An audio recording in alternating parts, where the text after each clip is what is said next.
We have reached the final weekend of the 2026 season for the blazing hot DubSea Fish Sticks as the final $3 Thursday kicks off a 3-game home weekend series against Elevate Northwest here at Mel Olson Stadium. I am Kyle Sweeney, joined alongside by Angus Trangmo. We can't believe the last weekend of the season is already here, but Angus, the Fish Sticks are frying the competition right now. 5 straight wins as we take a look at the magic that happened last time this team was at the Friar. They led 5-1 heading into the 7th inning on the Everett Merchants, and then Everett came all the way back before Rylan Gillard called the game, and the Fish Sticks won as the Seal Slingers that day. Now they've won 5 in a row. They beat the Merchants again on the road on Tuesday, and Rylan Gillard is just having some kind of year at the dish. He's hitting .326. He's driven in all kinds of runs. He's second on the team in RBI with 26, and he is in the leadoff spot today like he has been so often this year. And Crispy balancing chairs on his head as he prepares for yet another $3 Thursday that's set to be packed here. It's a sold-out crowd, and this is the second time the Sticks will play Elevate Northwest this season. These two teams met on June 28th, and that was a great win for the Sticks almost a month ago. Yeah, it seems like a long time ago in the scope of the entire season, but it really wasn't too long ago, and 12-3 win for the Sticks. Braden Bartholomew had a big day in that one. He had a 3-run homer on a 12-pitch at-bat, still our favorite at-bat of the entire season. But this Elevate Northwest team, a pretty short bench the whole way through, so you're going to see a lot of the same names over these next 3 days. So one final go-round for $3 Thursday in the 2026 season. It's the Fish Sticks and Elevate Northwest coming up next right here on the Fish Sticks Network. Wendy's went back to the kitchen to give our famous spicy chicken sandwich a total upgrade.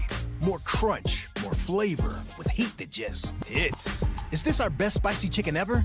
Looks like a yes to me. Spicy chicken just got better at Wendy's. They always say, think happy thoughts. It's easy when you're a Wendy's Cookie Dough Frosty Fusion. I'm an instant dopamine hit. Get it? Dopamine? Like cookie dough. I said like cookie dough! Happiness is a Cookie Dough Frosty Fusion at Wendy's. For over 15 years, As You Wish Electric has offered the comprehensive electrical solutions Seattle families trust. We are proud to announce that we can now also serve your plumbing, heating, and cooling needs. As we grow, we are committed to delivering the same knowledgeable and friendly experience that earned our spot as the region's top-rated electrical company. Contact As You Wish Electric Plumbing, Heating, and Air today to learn more. Not a single cloud in the sky tonight for the last $3 Thursday of the season. A packed house, yet another sellout here at the Friar. Kyle Sweeney and Angus Trangmo with you as we take a look at the Wendy's Frosty Fly Ball Challenge, and honestly, really well done today. Yeah, you're about to see probably the best thing we've seen in a fly ball challenge all summer. He goes 1 for 3 on the big cuts, and then he grabs the tiny cut with all kinds of confidence, and he makes the catch. Falling to the ground. I didn't think we were ever going to see it. We have not seen it this year, and we finally see it on the last $3 Thursday of the season. Then we had the first fish, and Mia from Rainier here on a special presentation from Rainier here tonight, joined by 2 wild Rainiers, the can and the bottle, with them. And we honored our interns pregame. Connor Lee, our social media intern, took quite the tumble, which we will show after this, but Mia throws it down to Jake Daly. Everyone good and well, but Connor Lee was not good and well. Connor Lee was before not. That fish was thrown. I believe here we go. So Connor hopping Lee out jumping of the out. bus. Oh no. Just a two-hop no. right to the butt. Keeps the camera rolling, though. That was the first time that he was, I believe, in the bus all year, and he was taking it in. Rattled him. Takes it. It was a little too much for him. The turf just had a magnet on it and just pulled him right to the ground. But otherwise, great Frosty Fly Ball Challenge, and then a great first fish. Also, we have a fan batter today. We do. For the first time in almost a month. Our last fan batter was Kevin Bartholomew on July 4th. 0 for 4. Today we have Jake. Fan batters are 0 for 4 at the Friar this year. So, again, we're still looking for that first hit in fan batter history. We've still got a little bit of time before the national anthem sung by Catalina Jaraki, but last weekend series of the entire season. We had the last road game of the year on Tuesday against the Merchants. That was a victory for the Sticks, 5 in a row, as we mentioned in the opening. But it's crazy that we're at this point in the year. Yeah, it's flown by. It really has. It's a weird thing where, in season it feels like it's lugging along, especially when you've got a stretch like the Fish Sticks had where they had 9 games in 9 days, 15 and 16, whatever stretch you want to point out. But now we find ourselves at the last weekend of the year. Really nice crowd just because Fish Sticks baseball is on the way out. And it really has flown by. It snuck up on both of us, and I'm sure it stuck up on quite a few players. But the Fish Sticks are smoking hot right now, especially on the offensive end as the lineups are being introduced right now, right before the national anthem. But we'll touch on this more as we get into the game. But 52 runs have been scored over the 5-game winning streak. Yeah, 12 runs in Everett on Tuesday, albeit a 10-run sixth, which featured 7 walks issued by the Merchants bullpen. But this offense is just moving right now. I mean, any stretch where you're averaging 10 or more runs a game is very impressive, and that's what the Fish Sticks have been able to do. And they put 12 on Elevate Northwest last time these two teams faced off. So Hawthorne Moody is taking the ride in the King County Metro water taxi for the first time this summer. He has made 13 appearances out of the bullpen, and this is his first start of the 2026 season. He takes the ride out on the water bus, and now Catalina Jiraki is set to go for the national anthem.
Big ovation again for Catalina Jiraki. That was beautifully sung. Probably top 3 anthem of the summer. We did say that last time we were here, though. That was another great anthem. But we are almost underway, and back to Hawthorne Moody, who takes the mound for the first time in a starting role this summer. Again, 13 appearances in relief. He's pitched 18 innings and has really come in a lot of high-leverage situations. So this is kind of a different one for Hawthorne Moody to come into as the starter. Yeah, I mean, it's definitely a different routine being a starter as opposed to just coming in the middle of the game. But 18 innings, not one of them in a start, and Hawthorne Moody's not going to be looking for strikeouts. Only 10 Ks in those 18 innings. Instead, he's going to be looking for weak contact, and it's going to be a lot of defense for the Fish Sticks with Moody on the mound. So the last time these two teams met, back on June 28th, which is over a month ago, it was a 12-3 win for the Fish Sticks, who plated 3 runs in the second, 3 runs in the sixth, and 3 runs in the seventh to really pull away. They registered 15 hits in the game. As we will go through Elevate Northwest or Bombat or Sasquatch. You can say any of those 3, and they all apply. So we will say Elevate Northwest. They are wearing a jersey that says Sasquatch. But nonetheless, here's the starting lineup. Julian Gonzalez will lead things off. He's playing in left field from Nathan Hale High School. Does that sound familiar? No. That's where Michael Porter Jr. went to high school here in Washington, followed by Landon Klein and Ashton Bergman, and then Kane Nishikawa. He's tonight's burger batter, so if he strikes out, $2 off vouchers to Dick's Burgers. And then Jacob Flores and Ethan Swallam in the 5 and the 6 holes. And then Emmett Brown and Zach Daniel, Chase Clark, and Trey Davies will round out the lineup. It is a 10-man lineup for both rosters, as this is a non-league game. And because of that, as we mentioned, we will also have the 5th fan batter of the summer. And big Rainier game today. Rainier sponsor, one of our best sponsors, and over there in the ice chest, which opened up 30 minutes before it usually does today, it is crowded on $3 Thursday. Yeah, last $3 Thursday of the year, everyone wanted to go out with a bang over there, and we've seen the can in the bottle running around all day, and a lot of Rainier going around in the stadium today. So Julian Gonzalez takes a look at strike one from Hawthorne Moody, and we are underway in the last home series of the 2026 campaign. But Moody goes to the fastball for strike one. Again, Moody, not a ton of Ks, but forces quite a bit of weak contact. We did not see Julian Gonzalez in the first meeting. This one's ripped over to Braden Bartholomew, who again is getting the start at first base. He'll step on the bag for the first out of the game. Gonzalez put a good charge into that ball. He was just right at Braden Bartholomew, and he's been a vacuum all summer. No reason why today would be any different, and only takes 2 pitches for the first out of the game. So that'll bring up Landon Klein hitting second today and in center field. Klein's got a good amount of speed coming from Snohomish High School. Moody goes off speed, that one right over the heart of the plate for strike one. Going to see a good mix between fastball and off speeds from Moody today. Yeah, one of the best pitch mixes in the entire rotation for the Sticks. Doesn't rely heavily on that fastball too often. Again, hit right at Braden Bartholomew, and same result. That'll be the second out. Another hard hit ball, but Bartholomew easily takes care of it. I mean, if there's one fielder you don't want to hit it to, if you're Elevate Northwest, it's Braden Bartholomew. And obviously they're not trying to do that, but he has just made so many plays over there in the corner and tested early today, and he's done everything that's asked of him. Ashton Bergman, another unfamiliar name from the first matchup, steps in. He's hitting in the 3-hole and takes strike one. And this is signature Hawthorne Moody. He's thrown 5 pitches. All of them have been strikes.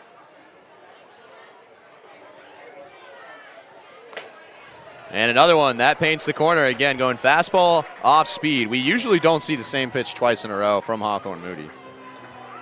But 0-2 here, he can do anything he wants. That signature long windup from Moody. He goes low for ball one. Moody last pitch on July 26 against the Merchants. Went 1 1/3 innings, did let up 3 earned his last time out at the Friar. So looking to come back with a good outing here tonight. 1-2 is fouled back from Bergman. Yeah, Moody came into that game with the Fish Sticks out in front 5-1. And when Moody came in, that's when the Merchants started battling back into that game, and they ended up tying it up. Fish Sticks ended up coming out on top in that game. Another 1-2 coming from Hawthorne Moody, right on the corner, called strike 3. Clean 1-2-3 inning for Hawthorne Moody in his first start of the summer, and to the bottom of the first we go, scoreless here at the Friar. For over 15 years, As You Wish Electric has offered the comprehensive electrical solutions Seattle families trust. We are proud to announce that we can now also serve your plumbing, heating, and cooling needs. As we grow, we are committed to delivering the same knowledgeable and friendly experience that earned our spot as the region's top-rated electrical company. Contact As You Wish Electric Plumbing, Heating, and Air today to learn more.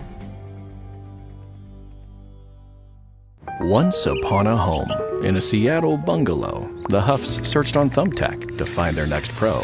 Now the job is all done, and the table is set. The hot dogs taste better on their fancy new deck.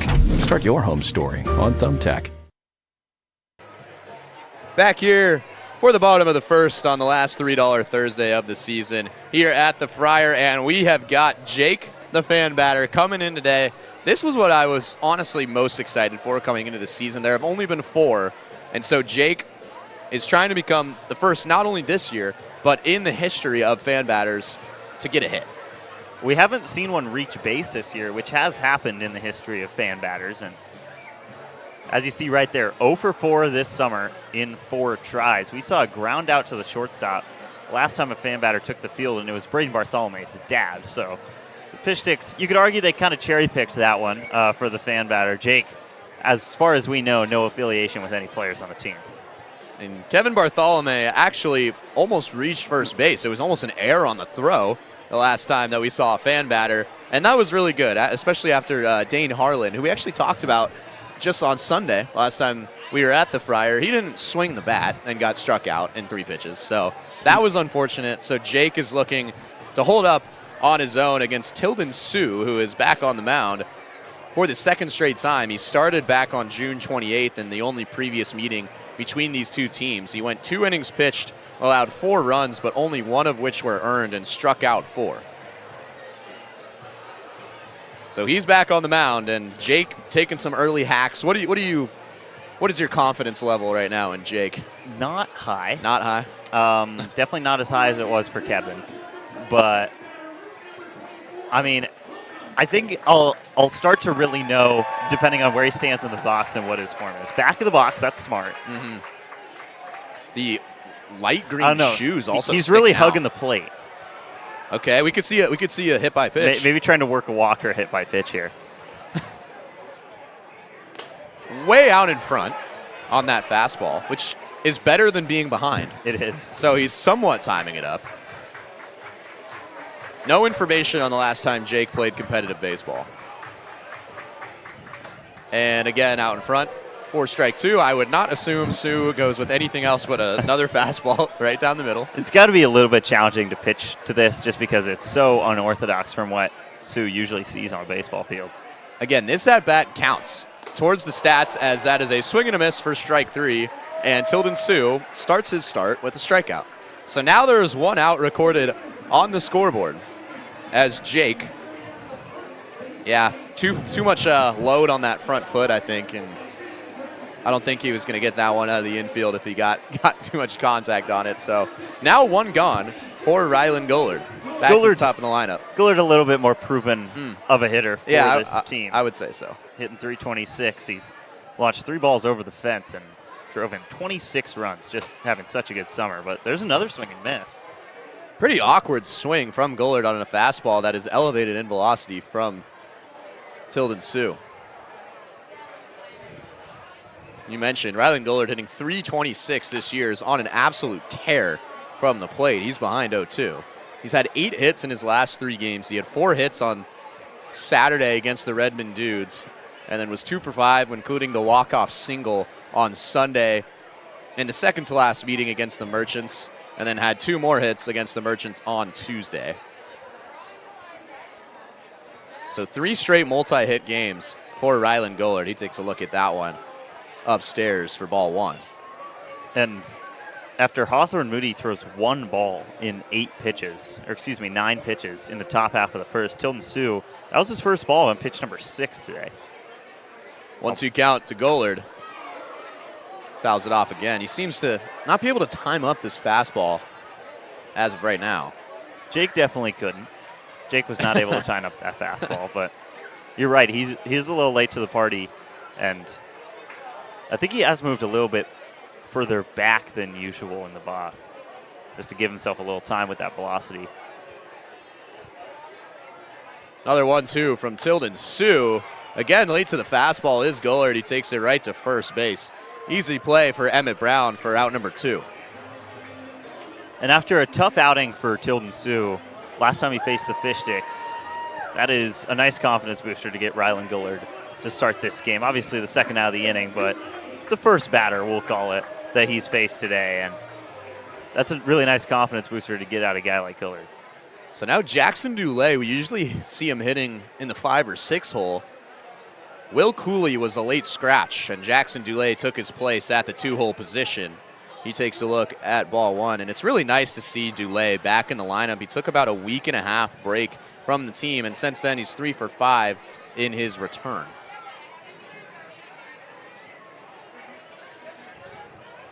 Sue fires in another fastball And late to the party is Jackson Dulé for strike one.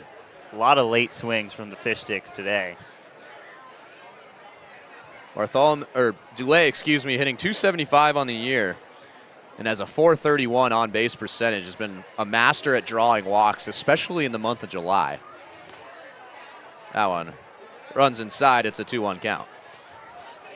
We saw Dulé have the first hit of the game for the Fish Sticks in Everett, a double in the second inning in the center field. Dulé's got a ton of speed, was able to leg that double out. 2-1 just catches a piece of the outside corner. That could indicate a possible widened strike zone for tonight's game. Hawthorne Moody got a ball that wasn't as extreme, but also on that outside half in the top half of the first inning. And PIL zones on brand are kind of just expanded from your regular strike zone. Here's the 2-2. Dulé late again and swings and misses at strike three. So a 1-2-3 inning from both Hawthorne Moody and Tilden Sue, scoreless going into the top half of the second. Yeah, that's a blow-by from Tilden Sue, and obviously he faced a fan batter his first at-bat, but gets Rylan Gullard with relative ease and then strikes out Jackson Dulé swinging, and it's kind of a dream start to his first inning, especially after getting touched up the first time he pitched against the Fish Sticks. So because it is National Intern Day, I believe, all of us interns, both behind the scenes as broadcasting interns and those on the field as social media interns, will be participating in these mini games in between innings tonight. So Angus will be a part of the Dick's Build a Burger Challenge at the end of the third, where he will leave the broadcast to go prepare for that. And then I will be participating in the Crispy Race at the end of the fourth. So I will be departing after the top half of the fourth. Angus will be taking over for the bottom half of that inning, and then we will be live streaming me race Crispy, which are you excited? I'm you have so to be excited to do because, again, we have not been kind to Crispy in the Crispy Race. But as of right now, the Head Shoulders Fish competition, no interns are obviously doing that. Yeah, I think an intern would probably win this one. Yeah, I would agree. Crowd. So they do have to move it along over there. Some built-up excitement for today. Again, we already saw Connor Lee. There's Connor in the sunglasses with the phone in the background. He's the social media guy. He runs all of our Instagram pages, TikToks, everything like that. And we already saw him took a tumble, which I would love to see another replay of. Yeah, if we could, at some point. If we could kind of reach back into that and grab that replay of Connor just hitting the deck, that would be wonderful. Maybe after every Here we go. inning. There's Connor exiting, and then, just a rough exit. At no point did it look like he was going to land on his feet. Yeah, saw glory there and hit the turf. Hawthorne Moody actually had to take a little bit of a break after warming up to let the Head Shoulders Fish exit. And it looks like there's some confusion down the first base line that is promptly waved off by the first base umpire, and we will resume. Beckett Turnbow just put up his hands like, what? What was that? Swing and a miss, strike one for Kane Nishikawa, who is today's burger batter. Again, $2 off Dick's Burgers for everyone here at the Friar, which is a lot of people if Kane Nishikawa strikes out at any point in this game. Nishikawa was 1 for 5 the last time these two teams met up, but did not strike out. Swing and fouled off for strike two. 0-2 count for Hawthorne Moody against tonight's burger batter. Early threat for Dick's Burgers. This is big. And this would put everyone in a good mood for the entire night. It would, and for the record, we are terrible at picking burger batters. The last 2 times we've picked a burger batter, they've had 3 or more hits in the game and have not struck it out. That one's upstairs for ball one. Strucken. Can you define strucken for me? Strucken out. That's a classic in the Sweeney household, I feel like. Strucken out. It's not a classic in the dictionary, I don't think. 1-2 and close, but no burgers. It's a really nice pitch from Hawthorne Moody, and he started his lap around the mound, but I do think that was a couple steps high. Moody struck out Ashton Bergman to end the top of the first. He went 1-2-3 in that inning, and that one's inside, so from 1-2 to 3-2. Nishikawa really making Moody work for a K, and the people here at the Friar work for some burgers, $2 off. Nishikawa from Lake Washington High School. Here's the payoff pitch. It's hit well, but it's going to tail foul, and that one was a foot from exiting the left field fence there past the third base line. Well, he's got the power up today because we picked him as the burger batter, Yep. and that was hit hard. It just tailed foul, almost hit the Rainier arch over there in the ice chest today. There's my future arch nemesis, Crispy, in the background of that shot. Hopefully stretching. Here's another payoff from Hawthorne Moody up the middle, and that'll get through for a base hit, and the burger batter curse continues. Kane Nishikawa, if history will repeat itself, should be in for a big game today. Driving me insane, these burger batters are. That is a count where Nishikawa quickly fell behind 0-2 and then works it full, a hard foul ball, and then he just takes it right back where it was given to him up the middle. And first base runner of the day for either side. That'll bring up Mount Si's very own Jacob Flores to the plate, batting in the 5-hole tonight. Flores, the DH for tonight's game. First pitch swinging over to Becca Turnbow at second. This could be two. He does get the lead runner. Noah Kuhn just makes sure he's on the bag. So that'll be the first out of the inning. Yeah, that's probably smart from Kung. No reason to rush that and try to turn it into a double play that was probably out of order. Instead, he just makes sure to keep his foot on the bag, and there's one gone in the second, and that one gone is the lead runner. That'll bring up Ethan Swallam, the catcher, to the plate. So Flores and Nishikawa trade places at first. One gone here in the second. Big lead for Flores. And Moody's going to step off. I think Evan Hellner behind the plate today probably gave Moody some sort of glance that suggested Flores has got a huge lead over there. Moody delivers. That one hits the inside of the plate for strike one. And on that play, or that last fielder's choice, that's a new one. You're just coming up with words today, aren't you? But Becca Turnbow at second base and Alex Hamada at third base. Those two have flipped positions over the past week or so. As Moody delivers an off speed, that's low for ball one. Now a 1-1 count. And Alex Hamada over at third. Again, a primary second baseman. We had not seen him anywhere else other than second. He has been an absolute stick at third base and has been making some phenomenal plays. And the best part of it all is that his bat is starting to turn the corner as well down the stretch of the season. Moody delivers, and it's fouled straight back from Swallam. Both Turnbow and Alex Hamada have had really hot bats recently. There is Connor Lee. Is he scrolling or is he working? Shocker. Couldn't tell from that angle. A masterful scroller and doom scroller is Connor Lee. Here's the 1-2, a late break from Flores. Strike three was called, and Turnbow just has to keep it in front of him. A very delayed steal from Jacob Flores over at first, but a nice off-speed pitch fools Ethan Swallam for strike three. Yeah, you had a feeling Flores was going to go just with how big of leads he was getting over at first, and finally in a two-strike count, he does break, and I think even with a good throw from Hellner, Flores probably beats that out. He's got some pretty serious speed down the line to second base, but the strikeout is more valuable than the base right there because now you've got two outs and all you got to do is retire Emmett Brown to keep that 0 on the board. Emmett Brown standing at 6'3", 220.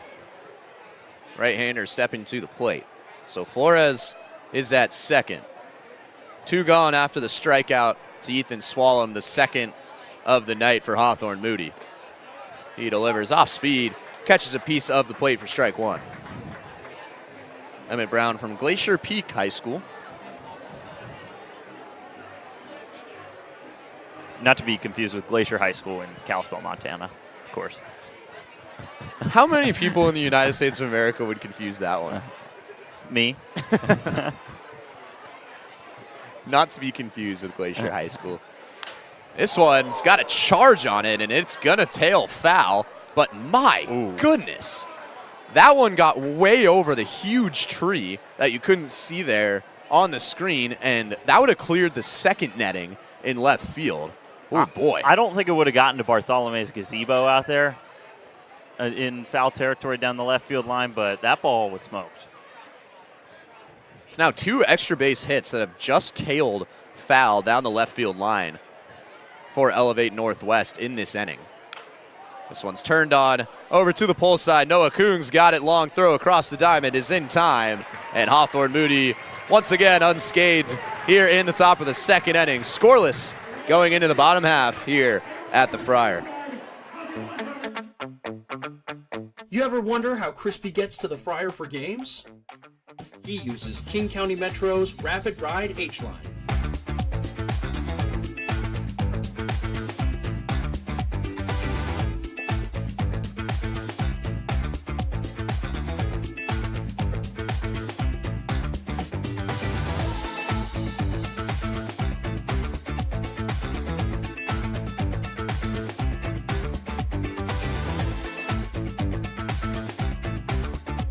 King County Metro, the official commute of your DubSea Fish Sticks.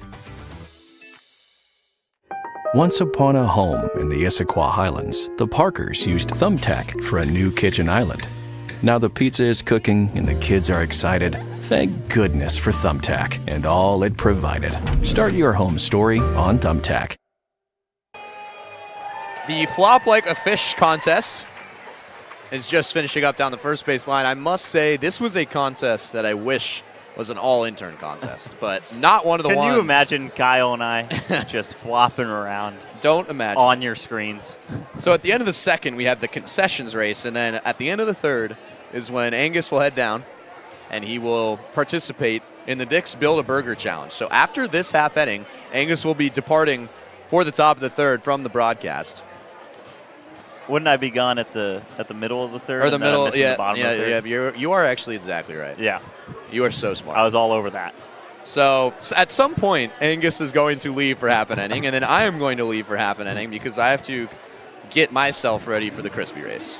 I don't think I've ever been more excited for anything than you racing Crispy. That is going to be good stuff.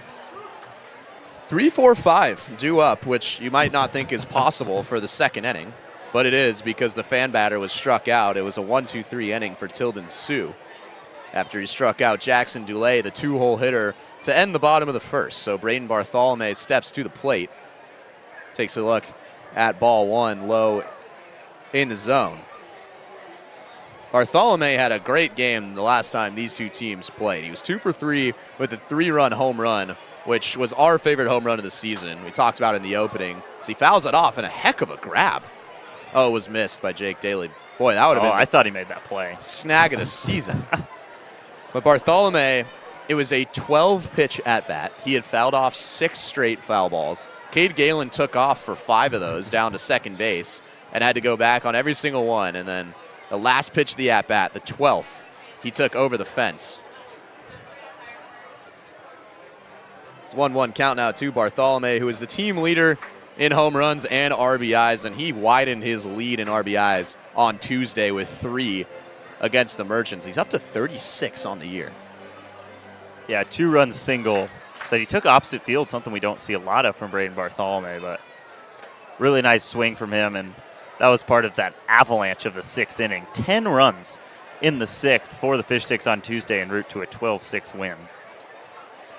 Bartholomew hitting .268 on the season. Has 9 more RBIs than anyone else on the team. That one catches a low part of the plate, and the count is now full.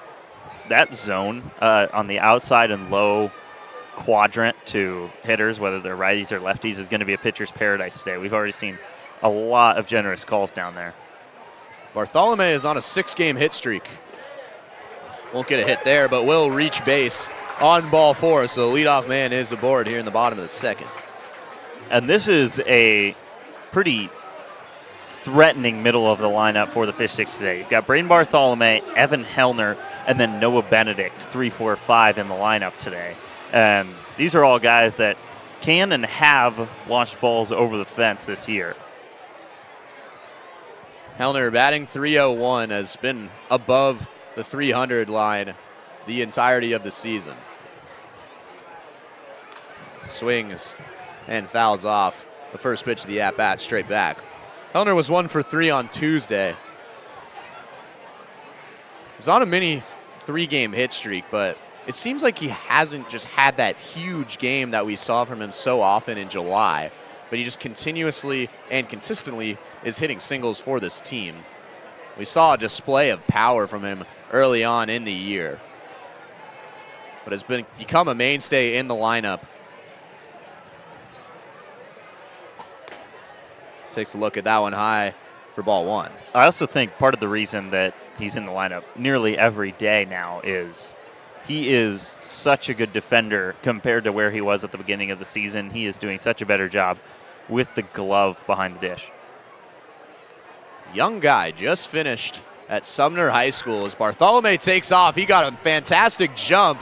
The throw from behind the plate is dropped. Ethan Swallam stood up quickly and fired a dart to second, but Bartholomew is in with a stolen base. Bartholomew can go, but we don't see many stolen base attempts from him, and right there, just a dream jump for him, and a good throw from Swallam, still not enough.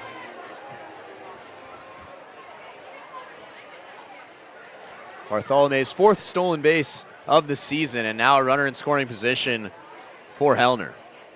Nobody gone here in the bottom of the 2nd. Another big hack for Hellner. It's fouled off. Hellner will take huge cuts in these hitters' counts. We see it game in and game out. And then when he does fall into these even counts and full counts and whatever count he might find himself in, he's so good at switching back to just looking for contact and maybe poking a single through the infield. That's what's made him one of the best hitters on this team. Looking for RBI number 20 on the season. Fouls that one back again. Seems like so far through 2 innings, very small sample size, but the Fish Sticks have not been able to square up this fastball quite yet from Tilden Sioux, despite it being the 2nd time they've seen him this summer. Yeah, still no hits, which obviously it's only the 4th batter of the game for the Fish Sticks if you're not counting the fan batter, but you know, you've got guys like Rylan Gullard and Braden Bartholomew who didn't come out of there with hits.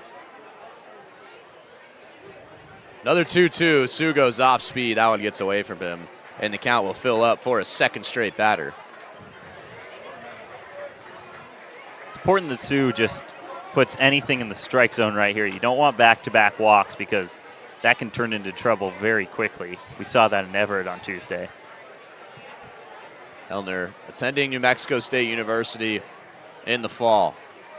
Here's the payoff. He rips this towards the right side, and that'll get through for a base hit. Bartholomew's going to have to be held up at 3rd base. But Hellner wins the battle. Now runners on 1st and 3rd with nobody gone. He is so good at that. Just finding gaps in the infield and hitting hard ground balls that just find their way through. And now runners on the corners, nobody out. That's the first hit of the day for the Fish Sticks, and Noah Benedict coming up to the plate. Benedict hasn't found himself in the lineup card in quite some time before Tuesday, but man, he's having a summer to his own right. Hey, he's hitting .308 up to this point in the season. He was 0 for 1 on Tuesday. That was his first game in about a week and a half. So back in the lineup, and a big opportunity for him early on in this game. Takes a hack and fouls off the first pitch. Benedict really turned it on in the month of July, including a game where he had a double and a home run past the 8th inning. Attending Colorado Christian University, another opportunity to shout out the RMAC. We've become familiar with the RMAC, and I've been educating my Montana friend. Runner takes off. Hellner going to 2nd. No throw from behind the plate. And 2 runners in scoring position. Evan Hellner, known speed demon at catcher today, and just no throw in that situation. We've seen the Fish Sticks turn a runners on the corner situation into a run by way of pickle or bad throw or whatever. We've seen that quite often this year, really. Tried to force out another throw with a bit of a delayed steal. But Swallam holds it behind the plate. That one is in the turf, and Swallam's right there to keep it in front. 1-2 count now to Noah Benedict, who was swinging a really hot bat before he left the team for a brief absence. Again, was 0 for 1 on Tuesday in that big win over the Everett Merchants, their last road game of the season.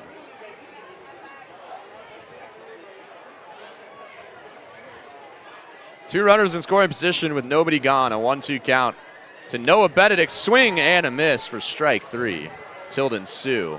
That fastball has been working. Yeah, another late swing from the sticks, and Noah Benedict just couldn't catch up to it that whole time, which is the same thing we said about Rylan Gullard and Jackson Dulé. And before he got a hit, Evan Hellner wasn't really able to time it up. It's just a different kind of velocity than we've seen in quite some time. That'll bring up the red-hot Alex Hamada. Again, we talked about how good he's been at third in the top half of the inning.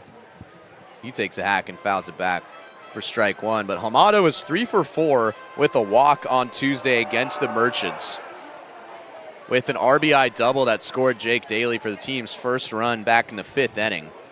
And over the past week or week and a half, he's increased his average from 190 to 234.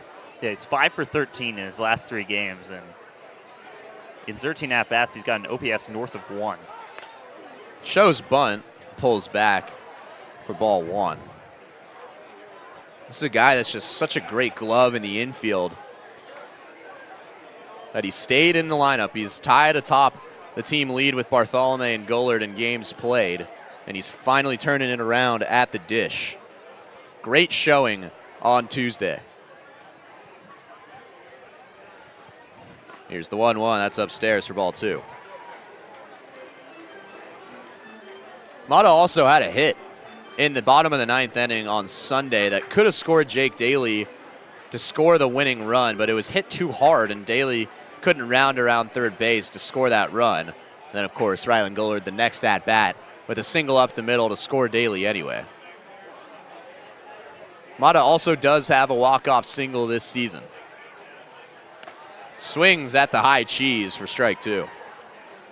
Yeah, and this Sioux fastball has just been really impressive to this point, and I think the Fish Sticks second time through, which still quite some time until they get back to Rylan Gullard at the top of the card, but second time through they will be making adjustments on this heater. Sioux sat down Benedict swinging in the last at-bat. Here's the 2-2. Hamada way too late, sends it over to the ice chest, almost took off the head of head coach Mark Lynn down the third base line. So still a 2-2 count. Evan Hellner at second, Braden Bartholomew at third. Beckett Turnbow on deck for the Sticks, and we've talked a lot about how Turnbow has been hitting recently. Another 2-2 incoming from Tilden Sue. Trying to get out of trouble here in the bottom of the 2nd inning. Right over the heart of the plate, called strike 3. Back-to-back Ks for Sue, and there are suddenly 2 gone. Wow, and how about a bounce back from Tilden Sue? He allows a walk followed by a base hit from Evan Hellner, and 2 runners in scoring position, nobody gone. From there, it's been K and K. But Beckett Turnbow has just been so good during this winning streak, and comes up in a pretty big spot where the Fish Sticks need to bring something out of this, and whoops. Yeah, not sure what's going on there out in center field. We did say how clear it was in the skies, but big cloud of smoke. As Turnbow takes a look, again, kind of an extended strike zone at strike 1. That's just going to have to be something that both the Fish Sticks and the Sasquatch adjust to today, is how big that strike zone is. Turnbow has really elevated his game at the plate. He's up to 321 on the season. He started the season 0 for 9. Was back-to-back sticks of the game on Thursday and Friday of last week. That one's off the plate for ball 1. He won a stretch there in that homestand last weekend where he reached base in 8 straight plate appearances. He was 2 for 2 with 2 doubles and 4 RBIs last Thursday, and then 3 for 3 the next day.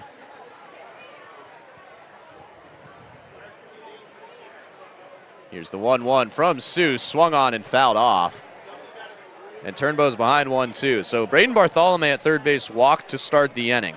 He then stole second and advanced to third on a single from Evan Hellner, who would also steal second base in a first and third scenario. There was no throw. And there were runners on second and third with nobody gone before Tilden Sue fired back and struck out Noah Benedict swinging, and then Alex Hamada looking in the last at-bat. This would be big early on for Sue to hold those two runners on.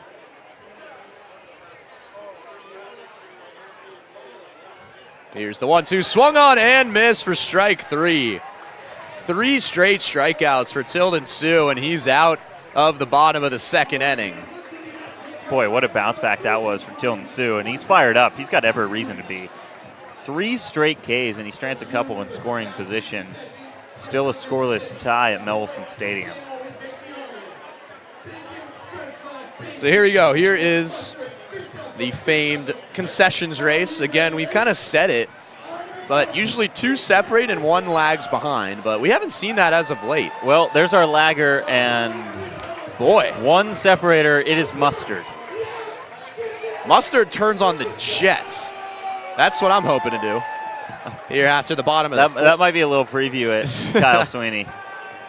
Mustard. Mustard has won a few times this year. Yeah.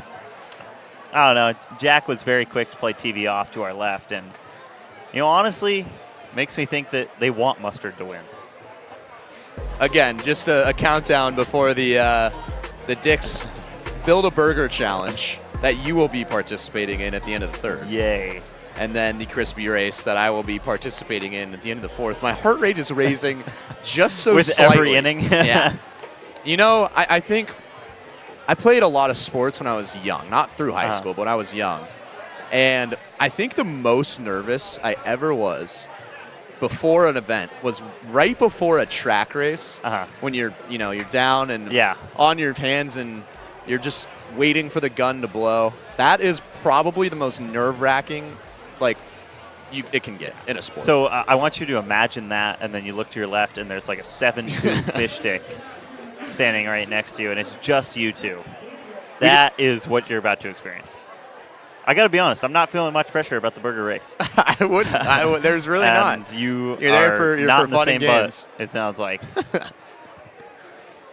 Only one of the biggest crowds we've seen in franchise history here tonight, too. So that'll be another welcome sight, which no one will leave after the fourth. Also, I'm starting right next to the ice chest, which now props. You might get heckled? Is that what you're saying? You're going to get heckled? Not me, but it's just, an interesting one that I didn't think about, that the other crispy racers maybe had a little bit of elevated adrenaline. But nonetheless, that is now an 0-2 count to Zach Daniel from Hawthorne Moody, who has been operating quite well through 2 innings in his first start this year.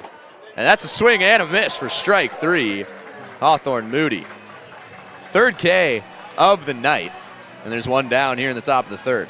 Zach Daniel was all twisted up that entire at-bat, and 0-2, Hawthorne Moody throws a pitch that wasn't necessarily close to the strike zone, and it just falls away from Daniel. He chases outside for strike 3, and 3-pitch K to start the third. Again, Moody has made 13 appearances from the bullpen this year, as this one's grounded over to Noah Kung at short. Another long throw, and Bartholomew reaches up to the sky to grab it for a quick second out. Second play out there by Noah Kung, and it was a little closer than I think the Fish Sticks would like it to be, but that's routine, and that's more weak contact forced by Hawthorne Moody today. Only at 28 pitches on the evening through 2 2/3.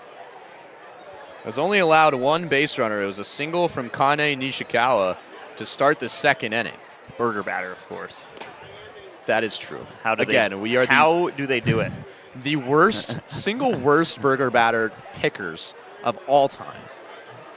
Shout out to Lucas Coma, the Redmond Dudes, for making us pay last weekend. And Alex Chamberlain of the Northwest Honkers for really sticking it to us with a grand slam that's still probably the furthest ball I've seen at the Friar this year. So 2 straight 3-hit games from Lucas Coma. There's a look outside at the Crispy truck, Crispy's food truck. I want to say hi to everyone that's waiting in line at the food truck. See if we can't get away from them. This one's weakly popped up. Bartholomew is going to come in. He's been busy over at first base, and another 1-2-3 inning for Hawthorne Moody. He has got it going right now. I believe that's my cue. That is Angus Strangmo's cue to go down and get ready for the Burger Challenge. We'll be back here from the bottom of the third.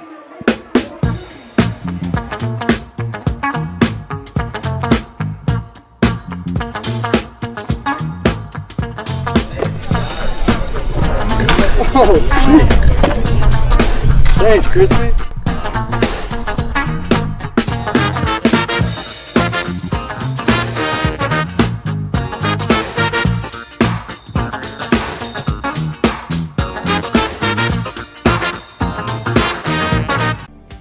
For over 15 years, As You Wish Electric has offered the comprehensive electrical solutions Seattle families trust.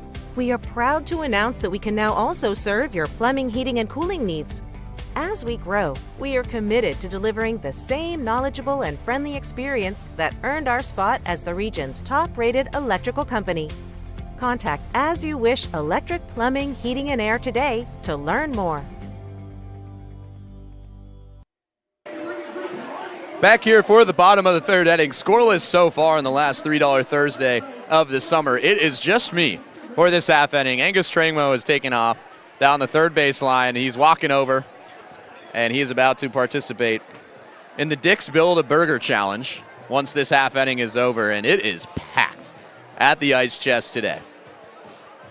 Last $3 Thursday, Rainier throwing on a show, including some new Rainier merch down in the merch shop, which I had to take advantage of and bought a shirt myself. So a lot of festivities going on. Again, the last weekend of the 2026 summer season for the DubSea Fish Sticks, who are 23-13 on the year and on a 5-game win streak. So no Angus commentary here in this inning. Tilden Sioux back out for another inning of work. He has struck out 3 straight batters, and that ended the bottom half of the second inning after runners reached second and third with nobody out. Really strong comeback from Tilden Sioux. Now he will be facing 8, 9, 10 in the lineup for the Sticks. JT Hardy steps to the plate and takes a look at ball one. Hardy made his debut for this team on July 23rd. This is now his 4th game. He's 2 for 7 on the year. He also had a double and 3 RBIs in his debut back on the 23rd. That one's fouled back. He's now evened out the count at 1-1. There's Angus. There's Oni. They're getting ready. They're one of the duos for the Burger Challenge. So it might be a little quieter here for a half inning as they prepare for that. 1-1 count now to JT Hardy. That one's upstairs. Hardy, a teammate with Vaughn Lowe at Tacoma Community College.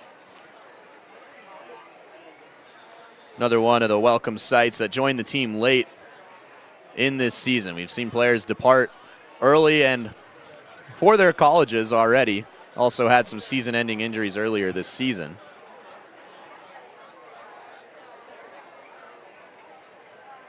So 1-2 count still after that foul ball from Hardy. 1-2-3 top of the first for Tilden Sioux, who also started in the game back on June 28th, the only other time these two teams have met. They are prepared for 3 straight to end the season for the Sticks here at the Friar. Swing and a miss from JT Hardy for strike 3. That is now 4 straight strikeouts for Tilden Sioux. He's got 5 total on the day, and there's 1 gone here in the bottom of the third. And now, this is an interesting one. Kai Twites will step to the plate, a primary pitcher for this team. He's made 6 appearances on the mound this season.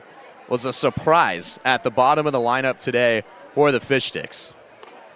Was attending Harding College in Arkansas, but is now committed to Spokane Falls Community College. As there's another look what's going on inside the very crowded Ice Chest tonight. But Twites transferred to Spokane Falls Community College, where he is listed as a 2-way player. That one is fouled back. This is our first look for Kai Twites at the dish today. He also did not go to the dish last season collegiately.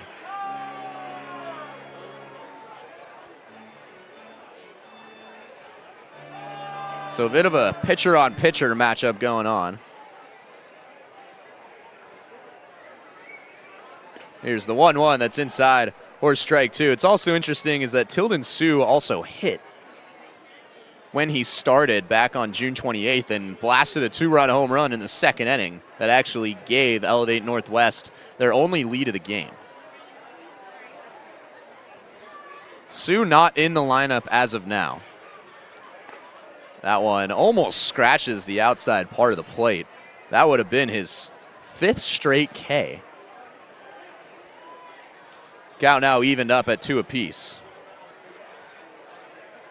So because all the broadcast interns, except for Connor, our director, have left the behind the scenes, it's a little bit of trouble as there is that 5th straight strikeout.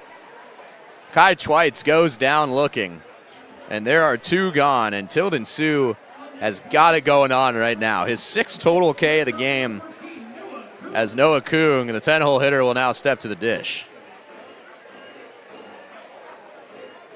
So Connor Ryan, our beloved director, could see maybe he'll wave his hand back there behind. There he is.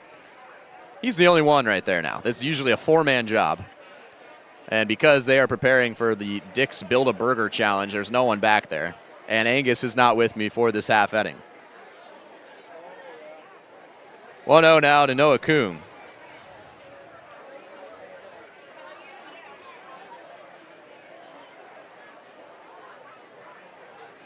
Kung hitting .277 this season. He swings. This one is bounced towards the left side of the infield, and a throw across the diamond is made in time by Kane Nishikawa. He called off Zach Daniel, and another quick 1-2-3 inning for Tilden Sue.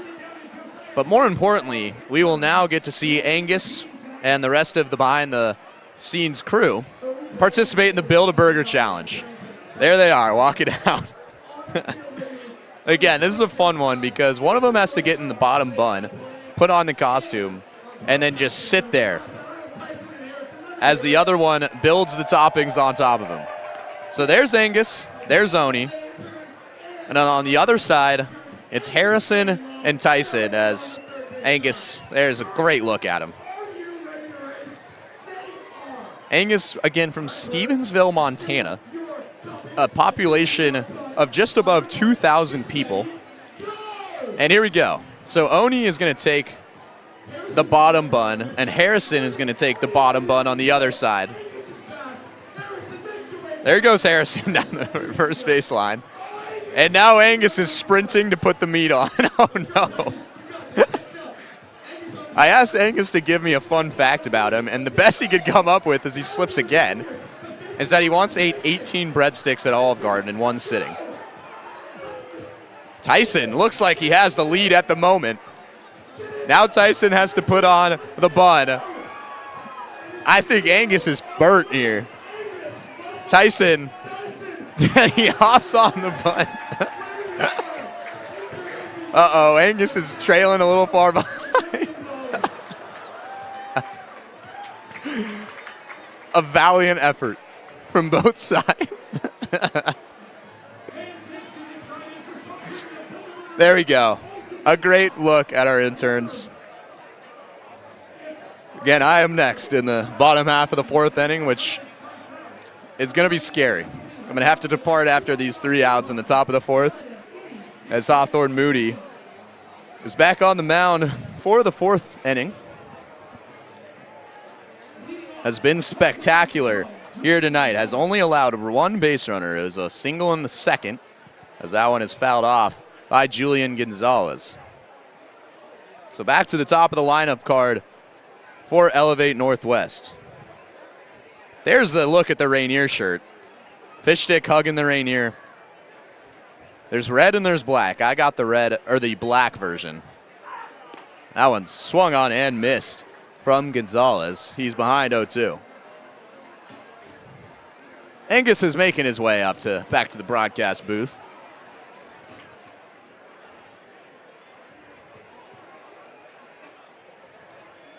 Moody, the first time through the lineup, struck out 3. Again, only allowed 1 base runner on that hit from Kane Nishikawa, who is tonight's burger batter. That one's upstairs for ball one. The intern's heading back into the behind-the-scenes portion. Connor's not going to have to do everything himself now. Angus takes the walk of shame up the steps. That one's fouled off. That was a tough one. There was a lot of physical activity going on. I can see Angus breathing heavily. He's coming back. And welcome back to the broadcast booth. I'd like to formally challenge the result. Oh, yeah. Because apparently, I didn't see it myself, but apparently Tyson had a much shorter road. I kind of noticed that a little bit. So you have to give us the rundown now. That looks like a lot of running. It was. I'm a little tired of sitting here. Yeah. But that was an L, unfortunately. it was a loss. I will take that one in the chin. That was a loss. I will also take the game changer from you. There we go. As Hawthorne Moody just sits down another batter. But, man, I got to say, that was pretty tiring. Yeah, I mean, I didn't realize. It's kind of like a 90-foot pacer test. We've kind of mentioned the pacer test a couple of times. Apparently, I guess Tyson can fly because I looked and I was in the lead, and then I looked again, and I was not in the lead. Yeah. A valiant effort. That's what I said. It was truly valiant, as that one is fouled off by Landon Klein. Now the nerves are starting to kick up for a guy like myself. Yeah, I bet they are. There's the hat. Again, so much great Fish Sticks merch in the merch shop. Hawthorne Moody has been spectacular on the mound. Check swing. We'll see if he went check at first, and he did. And it will now be a 1-2 count to Landon Klein. Klein lined out to Braden Bartholomew over at first base, his first time up. That one over to Noah Kung, who has also been busy today. Fires over, and that one's over the head of Braden Bartholomew. That'll go into the dugout. Klein is hustling to second. I think he would have the bag either way. But that was the third time a ball was grounded over to Noah Kung in quick succession. That one gets away from him. Bartholomew can't make the grab, and now Klein over to second base. Kung's last throw to first base went a little high, but was still on target. And that one, he just moves it up a few steps. Bartholomew can't get it. Still a little bit out of breath. Yeah, a little bit. Well, also, that's a lot of running. I have no cover on my headset, so that's true. Any breath out, you're probably going to hear the air. That's very true. And I mean, 90 feet, 4 times.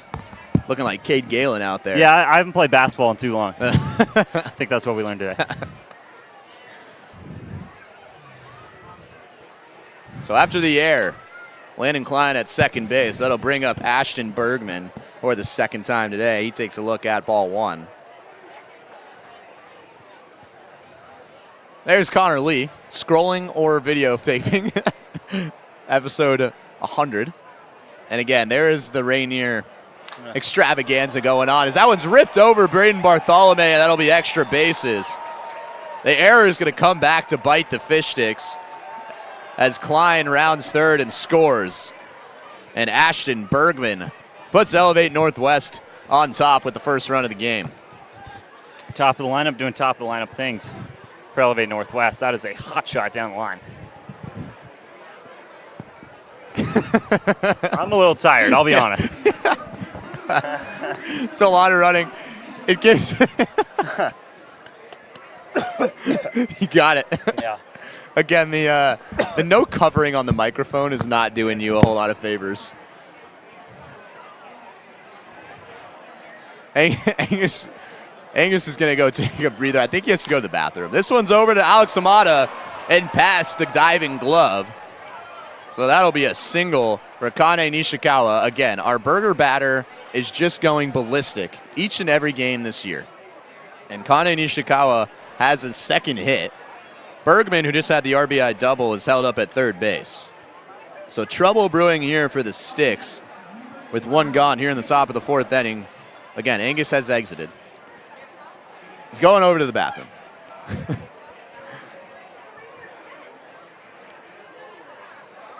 First and third with one gone here for Jacob Flores. That one's in there for strike one. The run will be unearned for Hawthorne Moody, as the error from Noah Kung let Landon Klein get to second, and Klein would come around to score on that double from Bergman.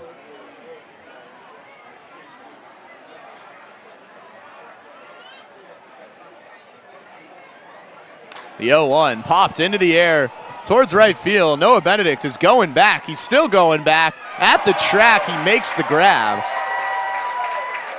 Bergman tags up from third and will score another run. Really good play out there from Noah Benedict to make the out, but another run scores. Now there's 2 down.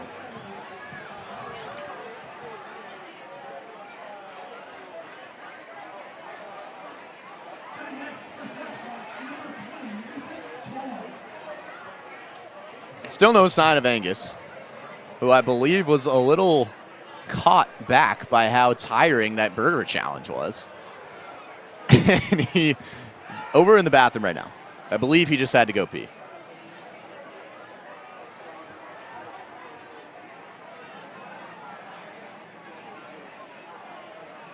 So 2 runners have come in this inning in the top of the 4th. For Elevate. There he is. He's coming back. Boy, take your time, Angus. No worries. Just have to make it to the second or the bottom half of the inning. Hands on the hips. Again, we were both far removed from our sporting days. So that one's fouled down the third base line.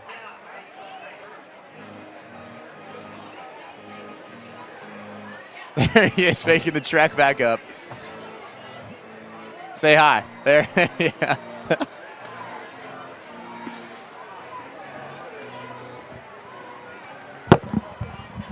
Don't worry. I've been updating the game changer. Not every day goes your way, folks. Yeah. Today it's not gone my way. A loss in the burger challenge. Yeah. There are 2 outs, so after the next out, I will have to depart and go over down the left field line and start stretching and preparing and hoping I don't tear something. As I race Crispy in the outfield. The juices are flowing. So I did just get the cue. You did? I've got exit. Wow. So they're calling you early over there. Yeah, they are. So catch your breath. Okay. Got to go down. Breath is caught. All right, breath is caught. Breath is caught. Hawthorne Moody in a 2-1 count, and I will say bye for now. All right, go get him. Go get him, champ. It's into right field off the bat of Swallam, and it stands up at the warning track. No, Benedict makes it interesting, but gets the 3rd out of the 4th. Couple runs come across for Elevate Northwest, and they've got the first lead in this game. For over 15 years, As You Wish Electric has offered the comprehensive electrical solutions Seattle families trust. We are proud to announce that we can now also serve your plumbing, heating, and cooling needs. As we grow, we are committed to delivering the same knowledgeable and friendly experience that earned our spot as the region's top-rated electrical company. Contact As You Wish Electric Plumbing, Heating, and Air today to learn more.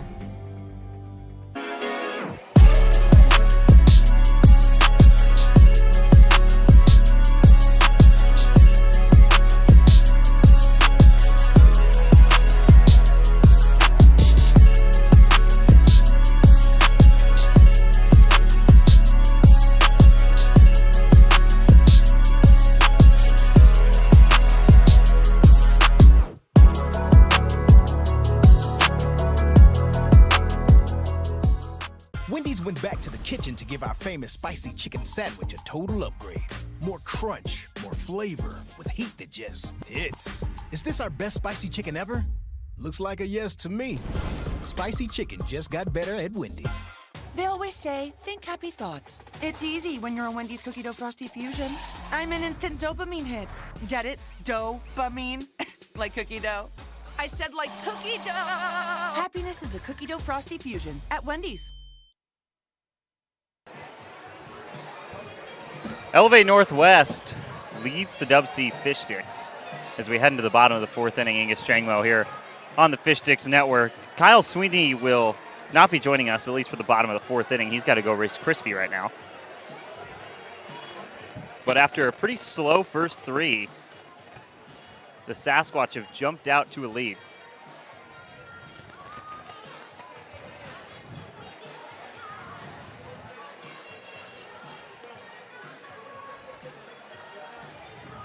Swalem almost put one out to the wall, but Noah Benedict hauled it in on the warning track, and it's back to the top of the order for the Sticks. Rylan Gullard due up, followed by Jackson Dulé and Braden Bartholomew.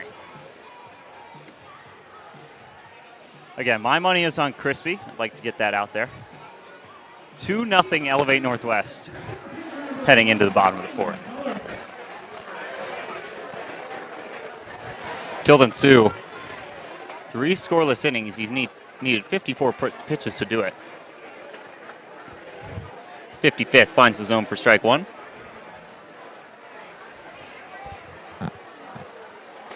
Oh, one to Gullard is just outside for ball one. Gullard, usually such a patient hitter at the plate.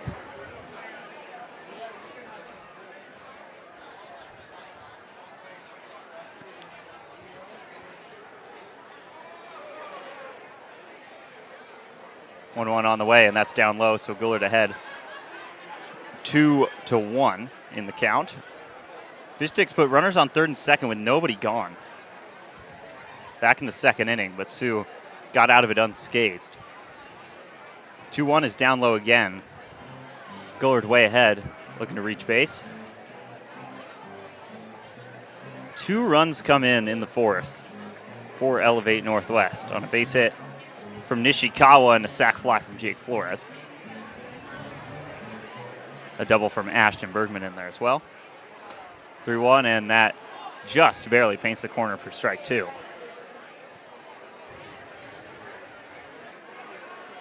Full count to Gullard, who's 0 for 1 on the day. Grounded out to shortstop his first time up, and he's late to that fastball, which has been a trend for the Fish Sticks today. He'll stay alive 3-2. It's also a new pitcher for the Sasquatches. Brody Santman is now on the bump. I think I might have missed that. Another 3-2 coming to Gullard, and that's fouled off again.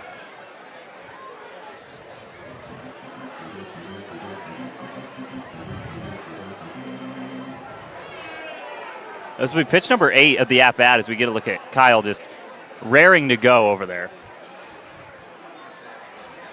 Santman comes home with another 3-2, and that one is chopped high in the air. It's in fair territory and eventually bounces just foul. A weird play here at the Friar, but Gullard will have to come back for pitch number 9.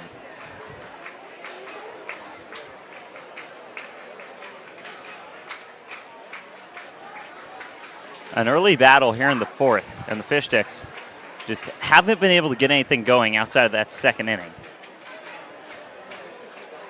It went down in order in the first, albeit there was a fan batter, and then went down in order in the third as well.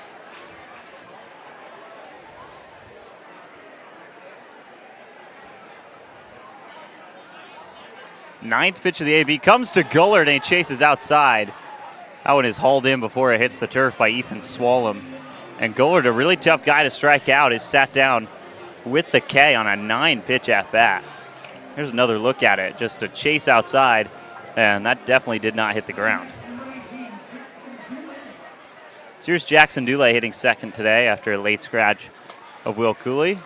Dulé was sat down on strikes first time up. And he watches strike one go by right there. One from Santman is a chase down low, and he's ahead on the Bellevue College product Dulé 0-2. Let's see what Kyle has out of the bullpen for Elevate Northwest today. That'll probably not be a good choice for the Sasquatch. It looks like he's pumping about 55 in there.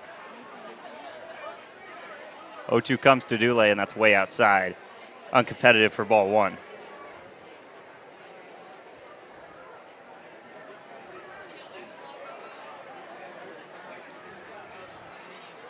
Gullard struck out to start this inning, and Dulé strikes out right there. Another K for Brody Santman in the fourth.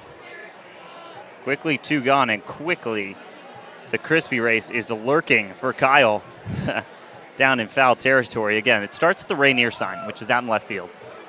And then it hugs the warning track all the way to the Zeke's Pizza sign almost by the right field pole. So if you've ever run pole to pole before, it's basically like that. First pitch, Bartholomew goes after it. It is a routine ground ball, and it's another scoreless inning for Elevate Northwest. They lead the Fish Sticks 2-0. And now here goes Kyle. Kyle from Denver, taking on Crispy today. You can see him trying to get the crowd riled up and on his side. Crispy 11-11 on the year. So this is a big race down the stretch of the season for Crispy to try and stay above 500 here.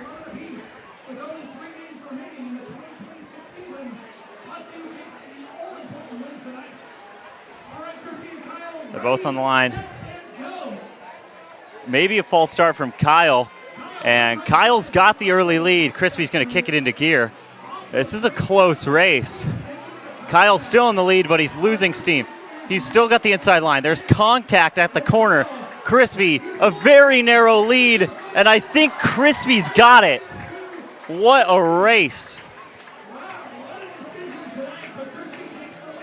If we have a replay of that, I'd love to get it. Crispy is just coated in dirt. That is very close. I think Connor Lee has the best shot of all. So we'll have to ask Connor. I think Crispy does get to the line first. My goodness. What a race. Kyle challenging it over there. He wants to go to review, and no reason not to with how close that was. Crispy is just covered in dirt from the warning track. We get another look. A really nice effort from Crispy, and it looks like that was the difference. I don't know. We'll have to get an official ruling on that because I don't think I had a good enough look to really be the guy to decide right there. But boy, one of the best Crispy races you'll see all year. We'll get Kyle's thoughts on that very shortly. But first, Hawthorne Moody will come out for inning number 5 after giving up a couple in the 4th. 2-0 Elevate Northwest as we head into the top of the 5th. First pitch to Emmett Brown, grounded over. Becca Turnbow is now at short. Mishandled it first. A hard throw onto first base. And one pitch, one out in the 5th. It's a really nice play from Turnbow, who trades places with Noah Kung in the middle infield and is instantly tested.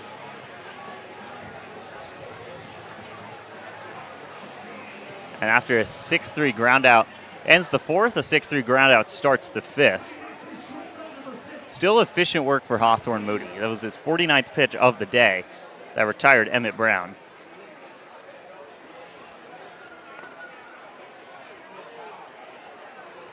First pitch is in for ball 1 to Zach Daniel, who struck out first time up.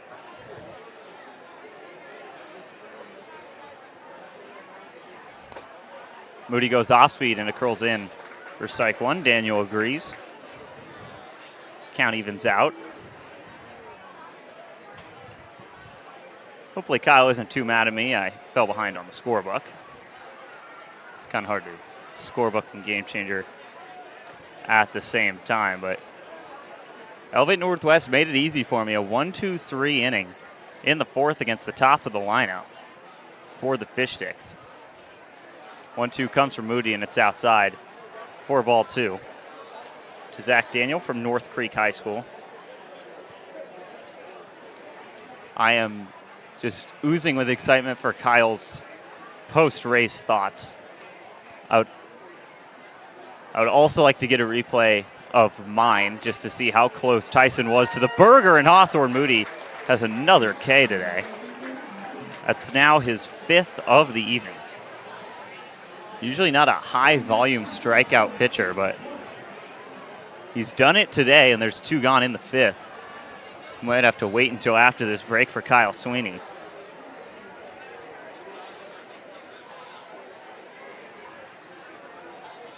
I'll bring up Chase Clark, and Clark watches in the turf for ball 1. Hopefully Kyle can handle this loss with a little bit more fortitude than I did. I instantly complained on air. Moody forces a foul ball for strike 1. Chase Clark, who grounded out to Kung, back in the 3rd.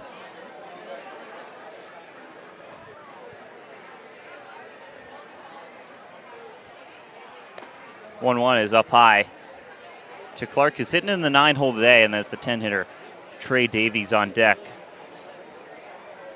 for Elevate Northwest. And again, 12-3 Fish Sticks the first time these two teams met. And the Sasquatch have had a response today as Moody falls behind 3 balls and 1 strike. And Kyle is finally at the stairs. That took him forever to get back.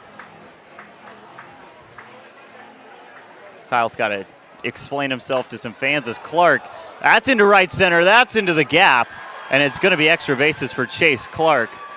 All Gullard can do is hit the cutoff man. 2-out double for Chase Clark here in the 5th. All right, Kyle Sweeney has returned from Racing Crispy, and let's get you through here, Kyle. I'm disappointed. I had that. He says he had it, and boy, what a close race. If you want to get another look, I mean, it took everything Crispy had and then some. It's because of his big freaking noggin that he was able to barely beat me out by a couple inches. And he does have a large head. That's a disappointment for sure. If you need to take a lap like I did, just know. Oh, I've taken many laps. It's okay. I used to do track way back in the day. I did not. Obviously, that didn't show there. I'm sure you could have noticed that I did not, but I mean. I was considering just full-on layout. I don't know if that would have been worth it. That would have been the way to win, but also, yeah, you got to take into account all the factors right there. Hawthorne Moody's working well, though. I haven't gotten to see. But, you seem very disappointed. Like I thought I had it after the first round. I really did. And it is about 155 degrees up here. Yeah, that's what kind of threw me off when I got back as well, and I had to go take a walk. I left Mel Olson Stadium, did a lap around our bleachers. I needed to, man. Yeah, no, because it's hot up here. It is. Let me refresh you with Diet Coke, and I should be good to go. Yes, very hydrating stuff they've got in the DC. I'm sorry I let the Sweeney family down on that one. I really thought I had it. It's a booth of losers tonight. It really is a booth of losers, which is a real shame. Now Crispy's above 500 after I dogged him all year for not even getting close to the 500 mark. That was a really good race. I mean, it's a disappointment. Doesn't get much closer than that. I don't think anyone's more disappointed in me than myself. I think the only thing that was closer than that Crispy race was Tyson to Harrison in the burger battle. They were pretty close to each other. Here's the 0-2 from Hawthorne Moody to Trey Davies after a double from Chase Clark. This one's lifted into left field. Jackson Dulé going back at the wall. What a grab. Saves extra bases, saves a run, and Jackson Dulé sends the 6 to the bottom of the 5th inning. It's still a 2-0 lead for Elevate Northwest. Oh, boy. Let's get another look. How many more looks are we going to get? Oh, man. So disappointed in myself.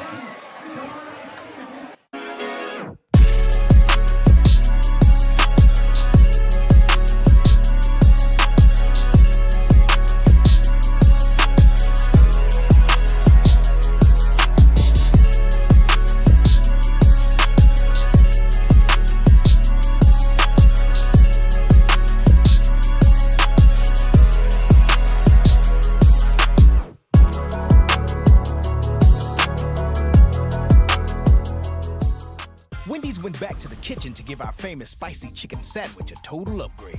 More crunch, more flavor, with heat that just hits. Is this our best spicy chicken ever? Looks like a yes to me. Spicy chicken just got better at Wendy's. They always say, think happy thoughts. It's easy when you're a Wendy's Cookie Dough Frosty Fusion. I'm an instant dopamine hit. Get it? Dope-amine? Like cookie dough. I said like cookie dough! Happiness is a Cookie Dough Frosty Fusion at Wendy's. Loud cheers going on here down the first base line as Cheer for Your Pizza is going on right now. I couldn't be more disappointed in myself, but as Ryder Peterson probably knows, the next great swing is the next one. Yeah. So I don't know when I will ever exert full force. Here's another look down the first base line. Oh, man. Yeah, look at where that burger is. Yeah, look at that. Whoa! And that's where your burger was, which is right next to the third base line. I think you have a point. That, my friends, is what we call collusion. That is collusion at its finest. Angus Strangmo has a point. The corrupt Fish Sticks game day operations is back in business. God, I knew it. They were suspicious the whole way. It's a 2-0 lead for Elevate Northwest. Plated both runs in the top half of the 4th inning as I was warming up and throwing footballs into the stands. As Evan Hellner rips this to left field, and it is off the wall. Evan Hellner's chugging for second base. The throw is in time. What a relay out there, starting with Julian Gonzalez in left.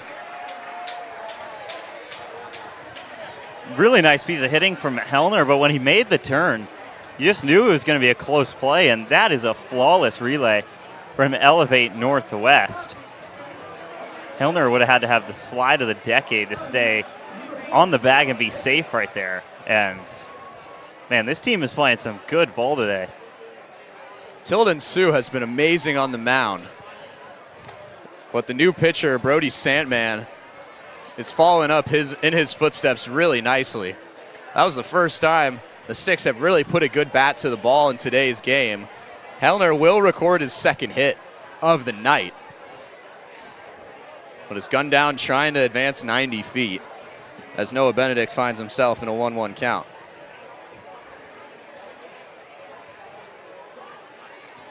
That one's fired over the heart of the plate for strike 2. So very different game from the first time these two teams met over a month ago here at the Friar. Runaway game for the Fish Sticks late as Benedict pops this up, shallow left field, and Zach Daniel is going to call everyone off to make the second out. It's a really good play by Daniel on a ball that is 100% the shortstop's ball to go get, and calls everybody off in full control that entire play. And first Sue and now Salmon, these pitchers are just operating. Now that'll bring up Alex Hamada to the plate. Hamada struck out looking back in the second, but entered this game as the hottest hitter, one of the hottest hitters on this team. Jake Daly was the stick of the game after a great performance on Tuesday. He's not in the lineup. Hamada takes a look there at strike 2. He's quickly behind in the count. And these pitchers have just been pumping the zone with strikes. 36 of 54 pitches from Tilden Sue were in the zone. 16 of 22 from Salmon have been as well. Now 16 of 23. But just living in the zone and making the Fish Sticks go after it. It's turned into quite a few Ks and a lot of outs. Hawthorne Moody has only allowed 1 earned run through 5 innings. Elevate Northwest has been tough on the mound tonight. That one's fouled off.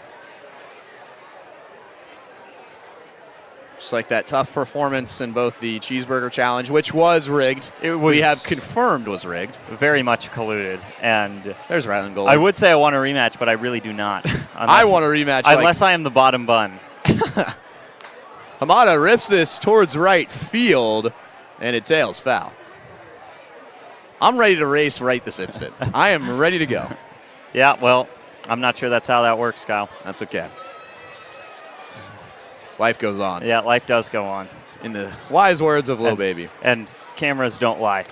I would really like Tyson and Harrison to hear me when I say cameras don't lie. Right. Well, they showed it, and they showed conclusive evidence. Excuse me. Yeah. I wouldn't be saying this if Tyson hasn't been taunting me since the moment it ended. Tyson's really giving me all I can handle right now.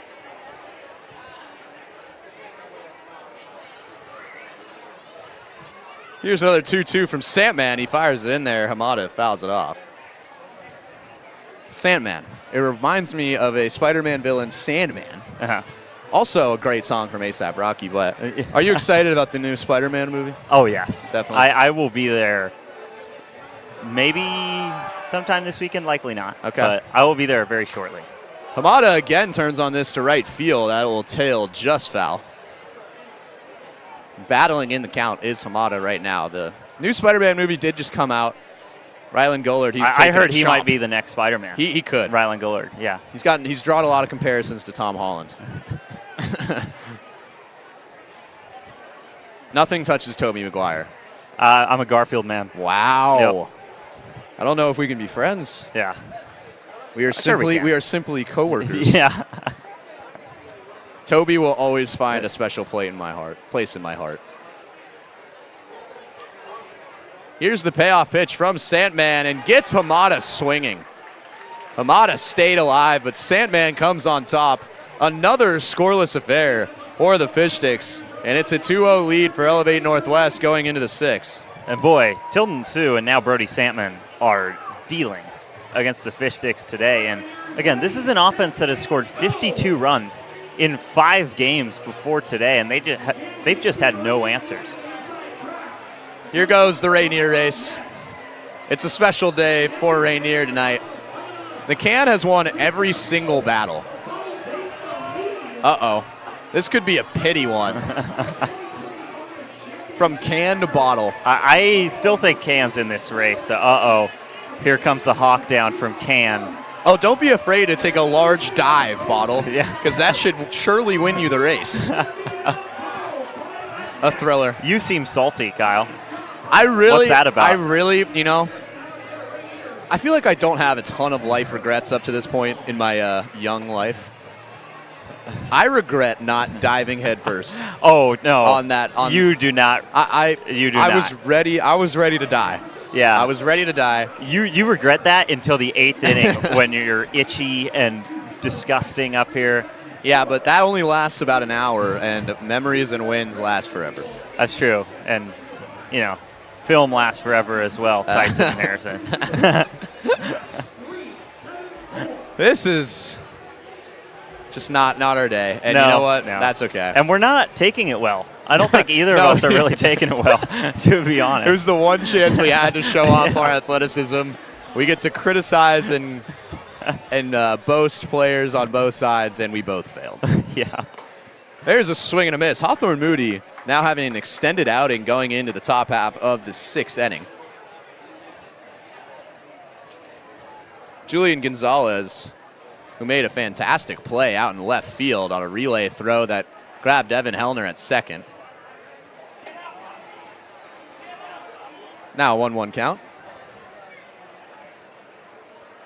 Again, Gonzalez from Nathan Hale High School, where once #1 recruit Michael Porter Jr. played his high school ball.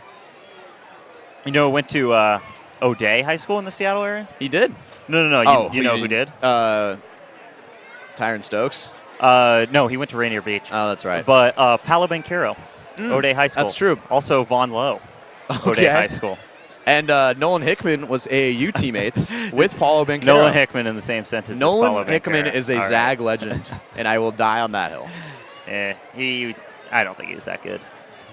He has a special place in my heart. 3-0 is way upstairs to Gonzalez. So back to the top of the order for the 3rd time through for Elevate Northwest. A pitching gem through 5 innings for the Sasquatch. The fans are cheering Crispy as he points in my direction. Yeah. This is a rough scene. Oh, I think he's... Oh, my goodness. Rylan Gollard, no, do not look, do not point the camera down there. Do not. You know what? I'm not really gonna condone that behavior because he did win. But also, we should not be putting this on any feed. That's very mean of Crispy. This is a low moment for Kyle Sweeney. It really is, and Crispy is just piling on. For reference, I can't wait. He has a cardboard sign that reads 3 words. That you don't need to say those really 3 aren't words. true, but you'll see soon. No, do not. Don't show the camera in this direction, please. Yeah. The camera is not coming. No. I'll move out so everyone can take a picture of you. This is insane. Yeah, that is not true. That's pretty brutal. You're You know, really on an island over there, Kyle, aren't you? This is one that it'll be hard to live down. He's gotten many goes this season. I am still sweating because it is about 110 degrees up here. You can take that one back. Out to center, Rylan Goller is going to get it. That was about the stretch of the race where I was actually winning. No, Crispy, no. No room for that in today's game, Crispy. No room for that in today's game.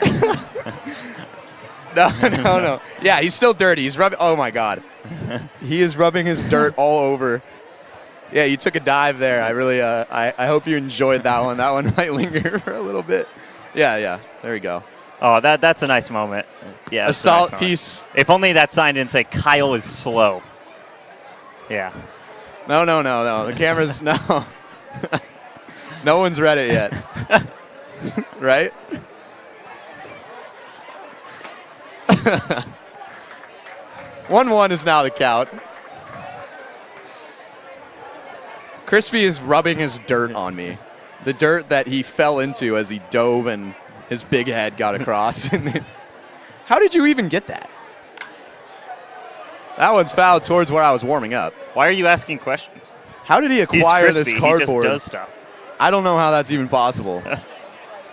Actually, can I keep that as this? No. Can I keep? Okay, thank you. This is going to go on the top of my doorstep. Or on the top of my bed frame, my bed door. Every time I wake up, motivation. I'm going to see this as motivation. Yeah. And I'm going to get better. Yeah. Crispy, you're making him better. You are. Yep. It's thank you. Thank you for that. We made peace.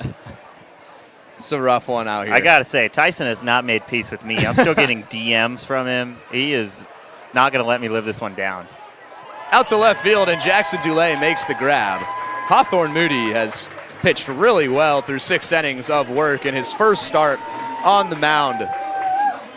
And to the bottom of the 6th inning we go. The Sticks trail 2-0.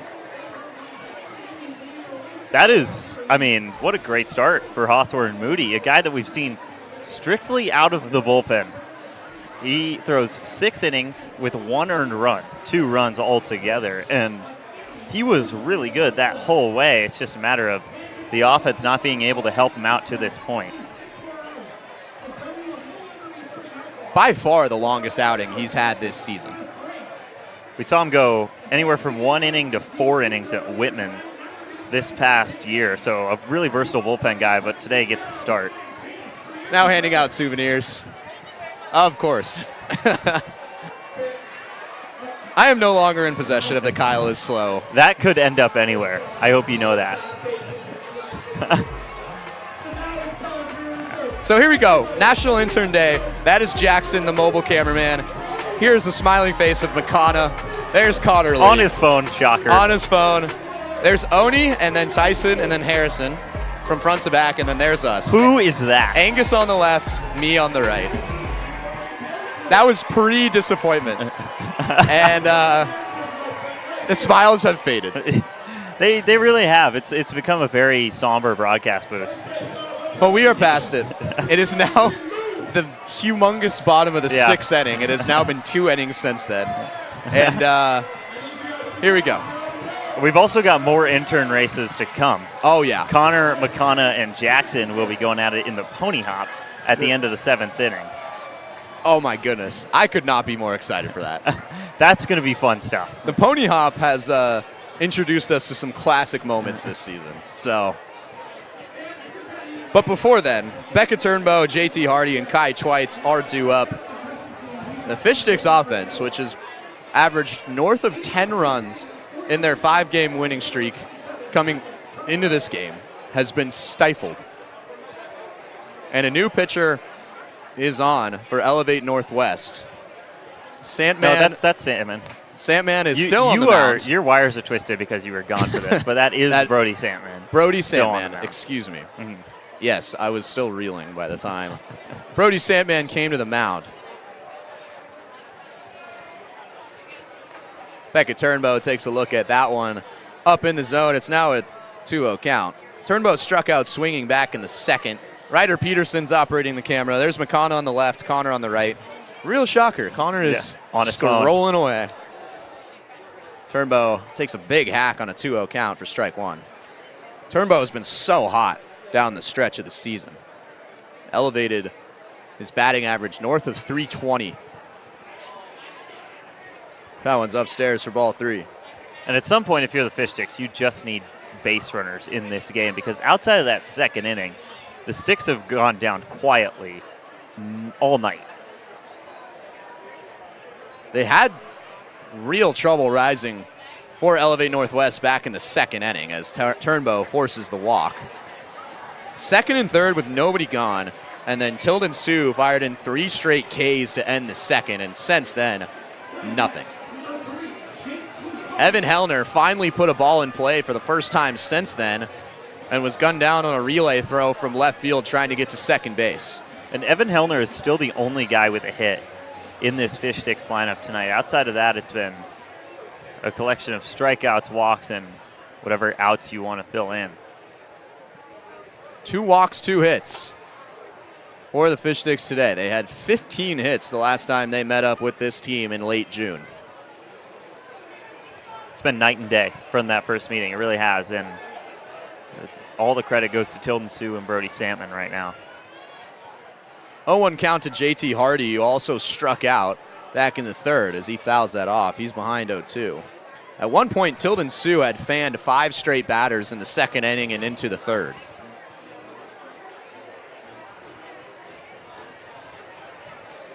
Turnbow forced the walk. Just the 4th total base runner of the game for this red-hot Sticks lineup.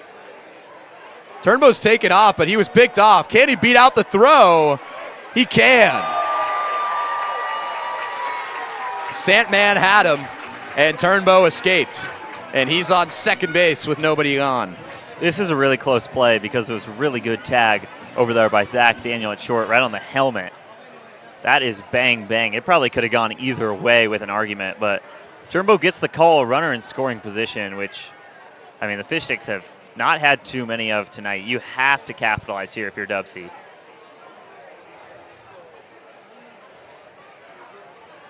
Oh, 2 to Hardy. That one's down low for ball 1.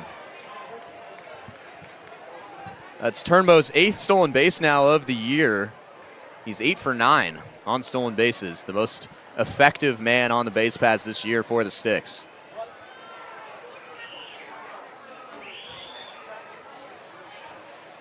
Here's the 1-2 from Sandman, swinging, and strike 3 for JT Hardy. It's just been so impressive to watch Tilden Sioux and now Brody Sampman operate. That is K number 11 for the Elevate Northwest pitching staff already, and we've only seen 16 outs.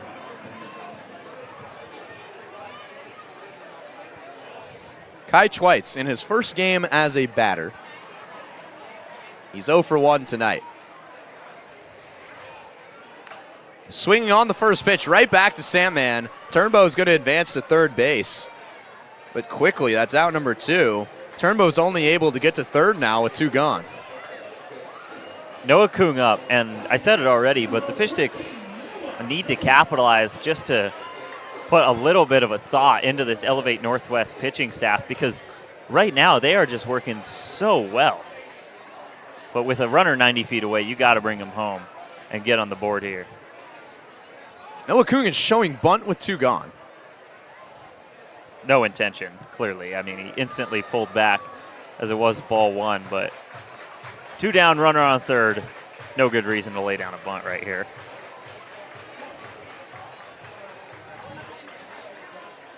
Brody Sandman has been shut down in relief of Tilden Sioux. That one's fired in for strike 1. Turnbow is dancing down, way down the third base line. And Sandman's back is to Turnbow at third. Still sweating buckets up here. 1-1 runs inside. 2-1 count out to Noah Kung. A base hit would have this deficit for the Fish Sticks. Oh, you hear that? Some people are, oh man. Scattered boos towards Crispy as Noah Kung is way out in front. Oh man. You've got to be just living a nightmare right now. And thankfully, I don't have Tyson running around and everyone chanting Tyson's name, even though he would do that. He is low enough that he would run around and do that. Here's the 2-2. Noah Kung is way out in front, and Sandman is through the 6. Another runner is stranded for the Fish Sticks, who are left bewildered as no runs have come across. And to the top half of the 7th inning we go. Scoreless for the Fish Sticks. It's just been a far cry from the offense we've seen leading up into this game. And again, 12 runs off of Elevate Northwest the first time they faced this team, including 4 off of Tilden Sioux, the starter. And it looks like that'll be the day for Hawthorne Moody. He doesn't have a lead. In fact, his team is down 2 with him coming out, but he was very good in 6 innings today. That'll bring in Cole Miller. Now is the thumbtack relay race. Hawthorne Moody, 6 innings pitched, 4 hits, 2 runs, none of which were earned, no walks, and 5 Ks. A stellar outing for Hawthorne Moody, who is getting no help from his offense. Here's the thumbtack relay race. The Plumbers have had the Painters number. They really have, and you know, for Painters fans like myself, it has not been a great year, but maybe a morale booster here with the Painters in the lead. Painters in a big lead as well. Somehow they'll find a way to screw this up. That's kind of just on brand for the Painters this summer. We crunched the numbers. Actually, Roshan crunched the numbers. We did not do that. Oh, here they come. Oh, boy. The Painters are having a good showing. Yeah. Oh, no. Oh. Uh-oh. Oh, no. The Plumbers. It's like watching an Arizona Cardinals game. I can't catch a break tonight. A bat flip, a Plumber flip. And, man, the Plumbers, give a round of applause. Yeah. No, this has been a dominant season series from the Plumbers. Connor Lee, photogenic as ever over there, but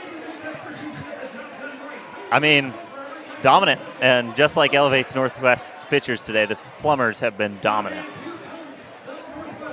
We mentioned the brilliant outing that Hawthorne Moody had through 6 innings. 2 runs, neither of which were earned, 5 Ks, no free base runners allowed. And now Cole Miller comes in for the 13th time this season. A 3.43 ERA for Miller in 21 innings of work. First pitch swinging. This one's up in the air. Bartholomew has made the move to left field. He tracks that one back and makes the grab. Hellner has gone from catcher to first.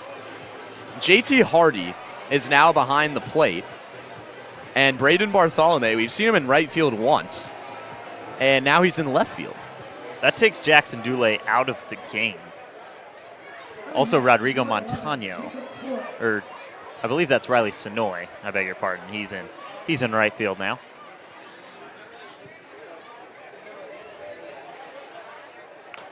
This one's dribbled down the first base line and foul again to Evan Hellner, who moves from behind the dish over to first. Tyler Eisenhut is now the second baseman. Becca Turnbow has moved to short. There's a look at the large crowd. It has been a quick game. Still under 2 hours, and the crowd is largely here. This is going to be the largest 7th inning stretch I think we've had all season. It really is, and we're only at 2 hours and 38 minutes of game time at the moment. 1 hour. Or 1 hour and 38 minutes. There we go. Cronkite. God, I just can't find it today, man. We just can't put it together. I am just all gunked up here. Here's the 1-1 from Miller that is dribbled. That is foul. So Kane Nishikawa finds himself in a 1-2 count.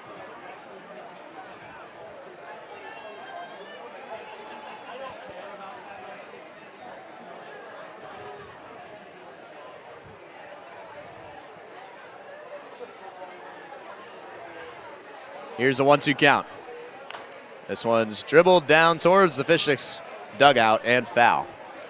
So I believe we messed up, and Kane Nishikawa there's already 1 out in this 7th inning, and we missed it because, you know, of course we did. We can't do anything right now. Yep.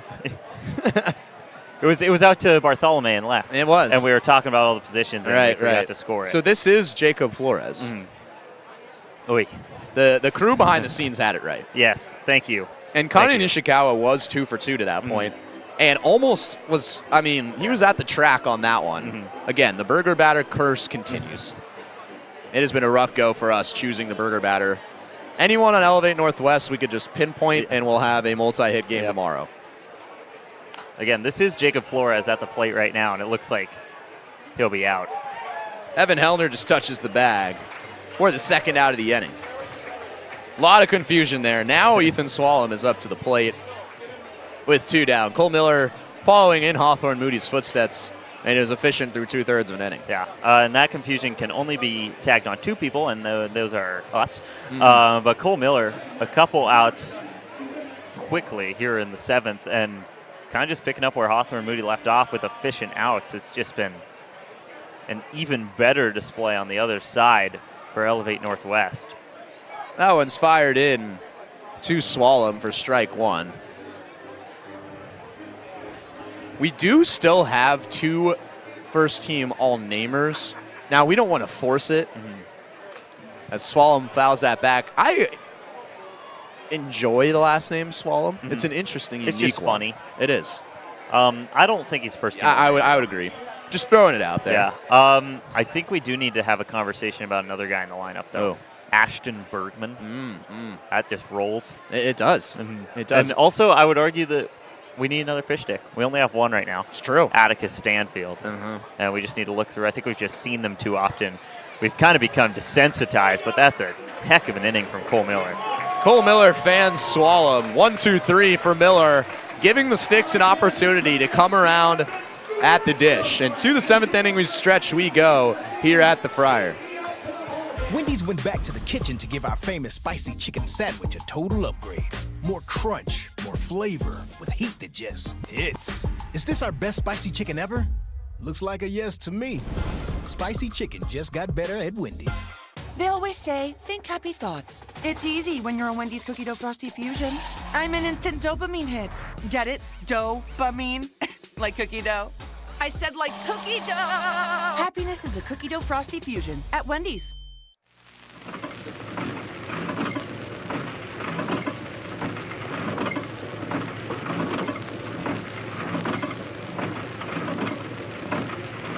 Oh, Audrey, look over there. Where? Oh, a whole herd of reindeer beers. Not herds, Audrey. Rainier's come in 6-packs. Oh. Wake up, Harley. Harley, look at the reindeers. Oh, they're just so fresh and friendly.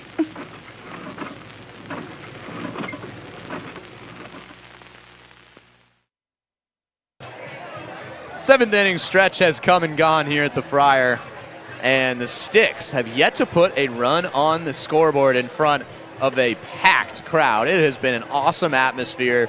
The gates opened up 30 minutes earlier than usual. Rainier is putting on a show out there in the ice chest, and a sold-out crowd, one of the many that we've seen this summer, is still in full form here for the bottom of the 7th as Kai Keith comes out to the mound for Elevate Northwest, and boy, he has got a high bar to follow.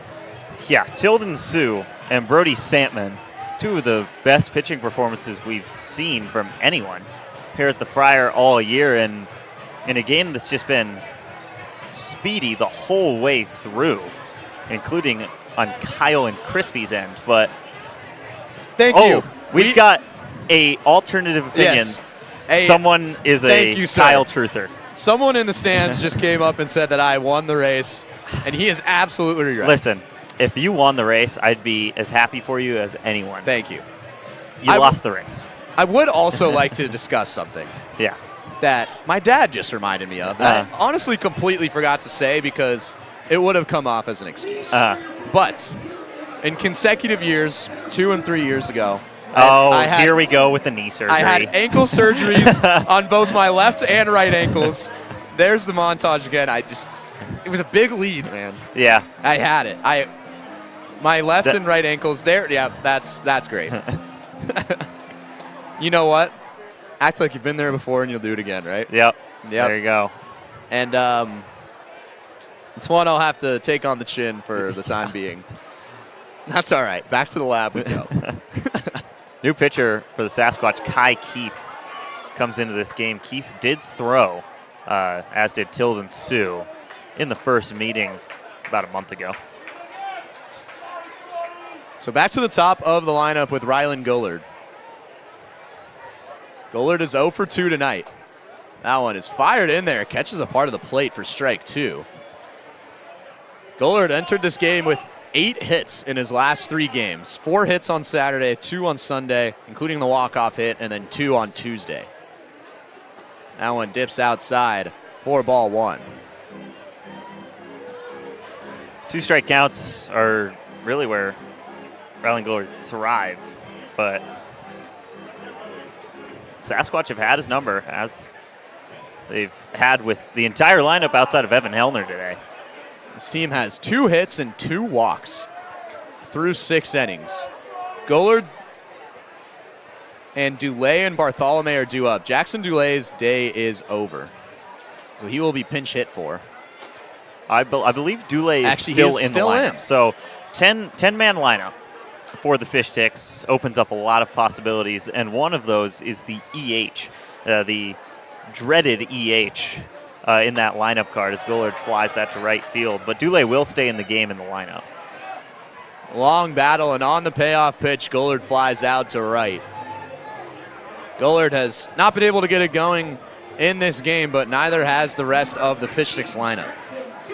It's been so impressive to watch this pitching staff operate. And Ryland Gullard went into a 9-pitch AB last time up and ended up swinging at strike 3 outside of the zone. So he's making Elevate Northwest work for outs, and that just has not mattered.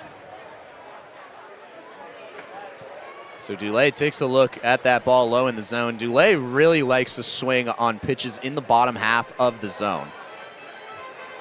His first 3 extra base hits of the season were all to the right side of the outfield. There's one low. He takes it up the middle. It's going to be a tough play. Dulay's got a ton of speed, and he's going to beat it out. No chance for Chase Clark to come over and make that one, and Dulé is aboard.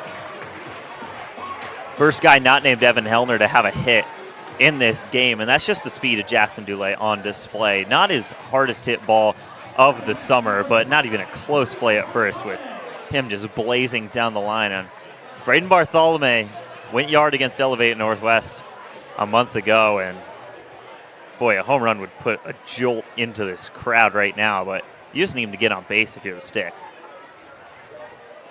Bartholomew takes a look at that one, and off speed that hits the plate for ball 1. Bartholomew, 5 homers, 35 RBIs, both lead the team this season. This offense desperately needs a jolt. 2-1. Bartholomew nodding his head. He'll get the call. It's 3-1 count. Don't see a ton of walks from Braden Bartholomew, but a walk would be timely here, especially with the 2-for-2 Evan Hellner on deck. Dulé takes off. The throw from behind the plate, not in time. Jackson Dulé shows off his wheels, and he's in scoring position with 1 gone. Yeah, Dulay's speed is kind of just manufacturing a scoring opportunity for the Sticks, and now Bartholomew in a full count. Sasquatch have just been able to win these battles time and time again tonight. Bartholomew had 3 RBIs on Tuesday and lets that one go, and he is aboard. Some life has been breathed into the Friar here in the bottom of the 7th inning. Second walk of the day for Bartholomew, which is not on brand for him. Usually he likes to go after the first pitch. We've seen him go after the first pitch today, and is an aggressive hitter at the plate, but finding ways on base on a day where the offense just hasn't had its fastball, really. The Fish Sticks have not been shut out in a game this year. Hellner fouls that back. That's an insurance ball. Lowest scoring output for the Sticks has been 2. They scored it twice, once against the Seattle Blackfins and once against the Seattle Studs, the 2 best teams in the PIL. And the incident. And against the Wenatchee Apple Sox, which is I've just separated from my mind. Yeah, the 24-2. 0-1 now to Evan Hellner. Hellner has had a lot of success today, and he goes around for strike 2. He singled back in the second. He also stole a base and then ripped one the opposite way. As we take another look, he definitely went. Yeah, that's a good call by the home plate ump, especially with no ump down the third base line. He kind of has to take control of that. Hellner last time up ripped one off the wall in left field. and was gunned down on a relay to second. That one's outside. 1-2 count now to Hellner. Riley Sonoy is on deck for the Fish Sticks. It'll be the first plate appearance of the day for Sonoy, and no matter what Evan Hellner does here, unless it's a double play, he'll come up in a big spot. Right on left matchup favoring the Fish Sticks for 2 straight batters. Hellner, big rip, swings through it for strike 3. Another K. It's just been strikeout after strikeout for this Elevate Northwest team today, and boy, it has been so impressive to watch. That's now 13 Ks, and 2 things can be true at the same time. It's been really good stuff from the Elevate Northwest pitching staff, but it's also been just too many swings and misses from the Fish Sticks. 13 Ks, and we're not even through the 7th. That is an eye-popping stat that favors the eye more towards the Elevate Northwest pitching staff and how well they've done against this hot offense.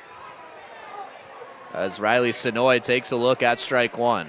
And with Dulay's speed on second, he's already got a stolen base this trip around the bags. Any base hit into the outfield, and Jackson Dulay will likely be going for home. Oh, not tonight. Don't look. Ugh. A wave is trying to erupt. Not As Sonoy tonight. takes a hack, and he's behind 0-2. Again, Angus Trangmo is anti-wave for some odd reason. And But look at this. This is probably the biggest spot of the game. It's an 0-2 count. The Fish Sticks are trying to get back in this game, and everyone's looking at the stands. Huh. Yeah. There you go, Kyle. You're a mood killer. Yeah. Sonoy in a big spot. And just off the corner for ball 1. With how big the zone has been, that is a good take from Riley Sonoy. And has been struggling since coming back from injury out in Wenatchee, but before that, he was just hit after hit for this team. Here's the 1-2, and Sonoy takes a look at strike 3. The Fish Sticks faithful don't like the call, but another 0 on the board for the Sticks. It is 2-0 going into the top half of the 8th, but here we go. There's McConnell on the left, Connor Lee in the middle, and Jackson in the very questionable red and white polo, which has drawn question marks from a lot of the Fish Sticks players. Yeah. But here we go. This is the pony hop for the social media interns. Connor Lee is ready. He is really good at bouncing on it. And he's got an opportunity with the pony here. Oh, dear. So this is full contact today. Connor's running. But McConaughey's got a lead. Oh, no. Oh, no reason to do Jackson that, has given up. Oh, McConaughey. Finish it out, McConaughey. Oh, my goodness. McConaughey Wow. wins and sends a message while he's at it. Oh, my Wowie. gosh. Oklahoma and he's drills. out. And he's out. Here. Oh, my goodness. Man, this gets me excited for Christian McCaffrey football this upcoming fall. But McConaughey watched the Legion of Boom growing up as a Seahawks fan, and he channeled his inner Cam Chancellor, maybe a little bit of Brandon Browner in there. That was some full contact pony hopping. That was. And that is reminiscent of skin on skin hopping, you would say. Yeah, the greatest player I've seen live, Fred Warner. An amazing football player. Also met the guy. Great guy. But I cannot wait for Fred Warner to take the field again. Jaden Palacios is now on the mound. Cole Miller's night is done. We've talked so much about Elevate Northwest and their pitching staff today, but the Fish Sticks with Hawthorne Moody and Cole Miller have been just as good. Both runs are unearned up to this point. And Jaden Palacios is now trying to shut the door here in the 8th to try to give the Sticks an opportunity to get anything going on offense. Unfortunately, last game of the year that the Fish Sticks will have Jaden Palacios, so probably smart to throw him right now, as obviously he won't be available tomorrow and Saturday, but he has been a really nice addition to this bullpen down the stretch of the year. He's thrown 8 2/3, so almost a full game of work, and 10 hits, 4 earned runs. That's good for an ERA of 4.15, but has given this bullpen just a really good boost through the dog days of this season. had a 2.34 ERA going into Tuesday's outing against the Merchants. He came in a really low leverage situation. The Sticks were ahead by 9 runs at that point. He did allow 2 in, so up to above a 4 ERA, but he has been pitching so well this summer. And we actually got to talk to him, and Palacios' hat will fall off quite a bit. And he talked to us, he said, in this inning of work, he thinks the over-under is 10 times. Yeah, he said 10 per inning. 10 per inning, that his hat will fall off. He said it fits. We had those question marks going into it. But he says he just has kind of a jerky release, and that's why his hat falls off. So that's a counter we'll be looking at. You can already see it kind of shifting around. Early stages of the outing, it won't fall off too much, but as he goes on, as it develops, it is going to get real slippery. So big Emmett Brown due up, 7-8-9 here in the 8th for Jaden Palacios. That one is slid in there, and boy, it seems like the Sticks have had some of those calls go against them. That one is now ball 2 to Brown. Man, that has been a strike for 7 innings tonight. And Palacios is behind 3-0. Yeah, just take a breather, find the zone right here. Kyle, watching on as Crispy is just basking in his glory tonight. He is still dirty. Yeah, and he's still 12-11. So not changing the world. Here's the 3-0 from Palacios. That one does not find the zone, and Emmett Brown is on in 4 pitches to start out the 8th inning. Still, I mean, obviously it seems like a close game because it is, but some traffic for Elevate Northwest, and they can really put this one away tonight. You've also got the top of the order almost around the corner in this game, Zach Daniel in the 8-hole. So Emmett Brown is on first base. Daniel steps to the plate, and that one's a zone finder for strike 1. Daniel has struck out twice today, looking in the 3rd, or swinging in the 3rd and looking in the 5th.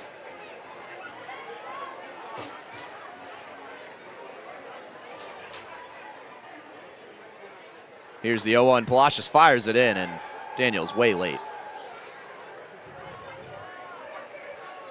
Good bounce back for Palacios to get ahead 0-2 right here. And Zach Daniels already struck out in this game. And this Sasquatch lineup, I mean, outside of that 4th inning where they scored 2 unearned runs, they really haven't had anything going either. This one's ripped up the middle. No chance for Eisenhut to grab that one, and Daniel is aboard. The first 2 base runners are on here in the 8th. Boy, I am just screwing things up tonight. I say that the Sasquatch lineup just hasn't been able to go really well this game. And right there, Zach Daniel just barrels one up. And, you know, not my night. You know, athletes have off nights. Whatever work you're in, you have off nights. And, you know, I think I'm going to come out and say it. I'm having an off night. I had an off day at the on the golf course yesterday. So 2 rough outings for both of us. Palacios fires in for ball 1 now to Chase Clark. So Emmett Brown was walked. Zach Daniel ripped a single up the middle. He's at first. 2 on with nobody gone. Still no earned runs in this ball game from either side. Palacios fires in and again doesn't get the call. That one was probably a little low, but it's just been such a huge zone. And Owen Fay in the box. This is the first we've seen of Fay all day. Swinging on 2-0, that one's fouled back. Man, the cats are meowing on the PA. Jack Turner, our wonderful ticketing man, on the music tonight. We've seen Jack kind of take his post there quite a bit. Roshan also did it a couple times this year. This one's out to right field. Sonoya is going to make the long trek into foul territory and take a look as it drops down foul. So Owen Fahey from West Seattle High School, a local kid. The only one going to West Seattle on Elevate Northwest side. Tyler Eisenhut, who's at second base, also attended West Seattle High School. Yeah, Eisenhut comes in for Noah Kung over at second.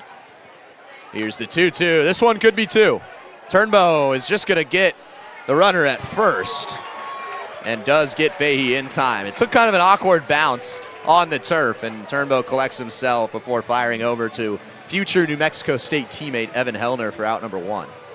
That's a smart play from Beckett Turnbow because he would not have had Zach Daniel over at second base, so he gets the out, but Elevate Northwest, I mean, with how they've been pitching today, any run feels huge in this game, and that'll be the day for Palacios. So Palacios does get one down. Comes back after the single and the walk. His day will be short-lived. Tyler Maurer will now come to the mound for the Sticks. It's a tough spot for Maurer coming in with runners on second and third and one down. Trying to protect as many runs as he can. This Fish Sticks offense has not been able to get it going, but we have seen them make miracles in the 8th inning and later.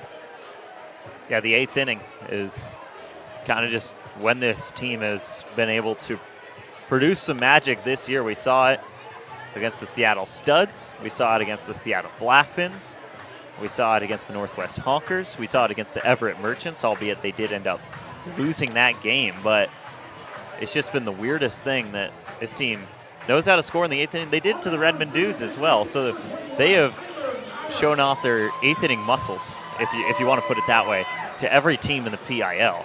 And at some point, you know, obviously it's coincidence the first couple times, 3 times, but at some point you just got to think this is the mentality of the team. But it's on Tyler Maurer in the defense right now to keep them within somewhat striking distance in this game.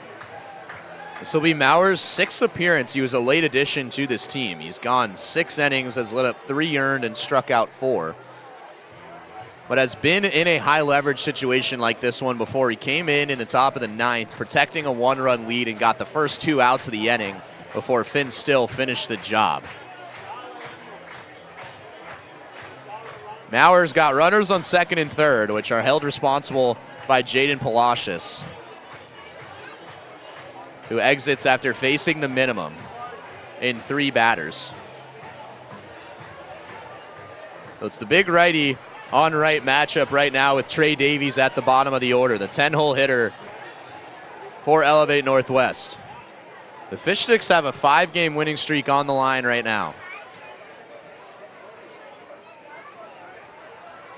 As Maurer delivered, first pitch swinging is crushed to center field. 1 run is in. 2 runs coming to the plate, and Evan Hellner cuts it off.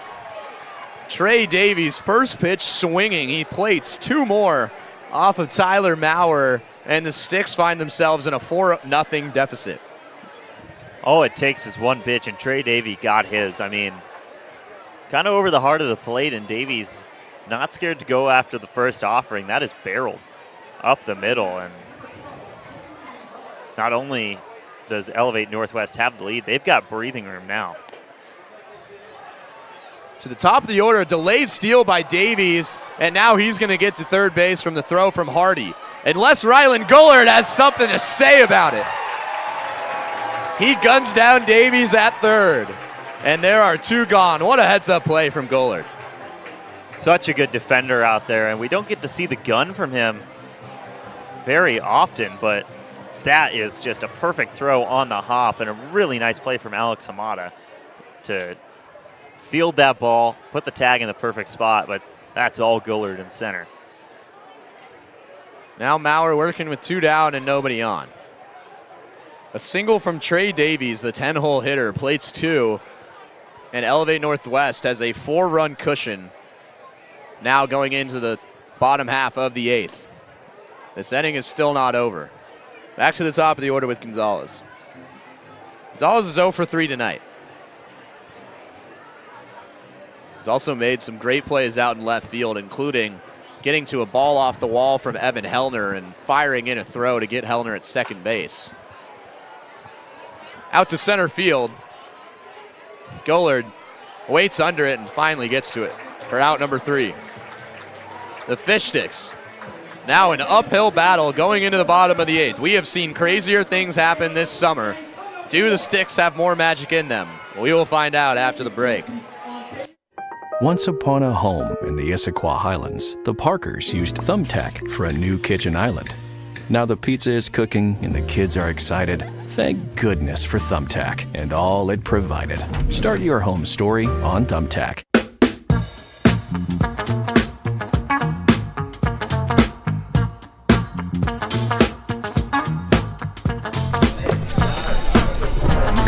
Oh, sweet. Thanks, Crispy.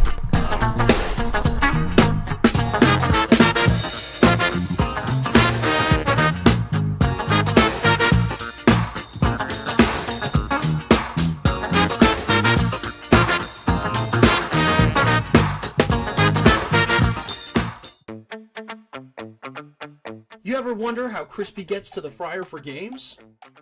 He uses King County Metro's Rapid Ride H-Line.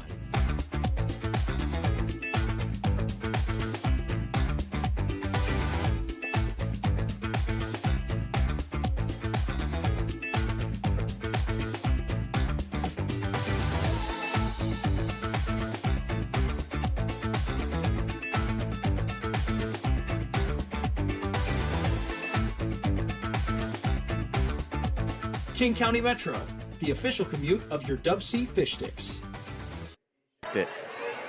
Alex Amata will lead things off here in the bottom of the 8th inning. We were just talking about it in the break. Alex Amata has had some pretty magical moments this season, and the Fish Sticks are going to need some magic in the 8th and the 9th innings. As Kai Keith is out for a second inning of work after 2 runs in the top half, the Fish Sticks have an uphill battle.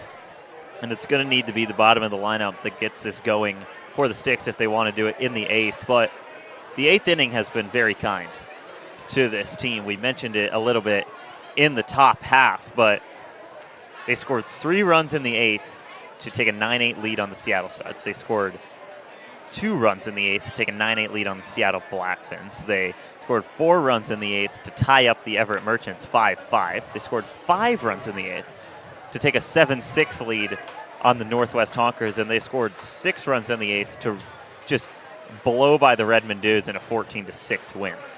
So there's something about this 8th inning that gets this offense going. Hamada to the left side of the infield. That'll be an easy play for Kane Nishikawa for out number 1. I can't believe you rattled all those off the top of your head. It's a lot. I researched it a little bit, which, I mean, that's my job, so I would hope so. But it has been really impressive to see. But with how this Elevate Northwest pitching staff has been handling the Fish Sticks today, there's no reason for them to change anything. I mean, outside of a couple batters, obviously the fan batter makes this a bit of a weird mental gymnastic, but they are 2 batters off from facing the minimum in this game. It was 3 scoreless from Tilden Sioux and then 3 scoreless from Sandman. A scoreless inning last inning for Kai Keith. And Beckett Turnbow is trying to turn the tide in the Fish Sticks' favor. That one catches the inside part of the plate.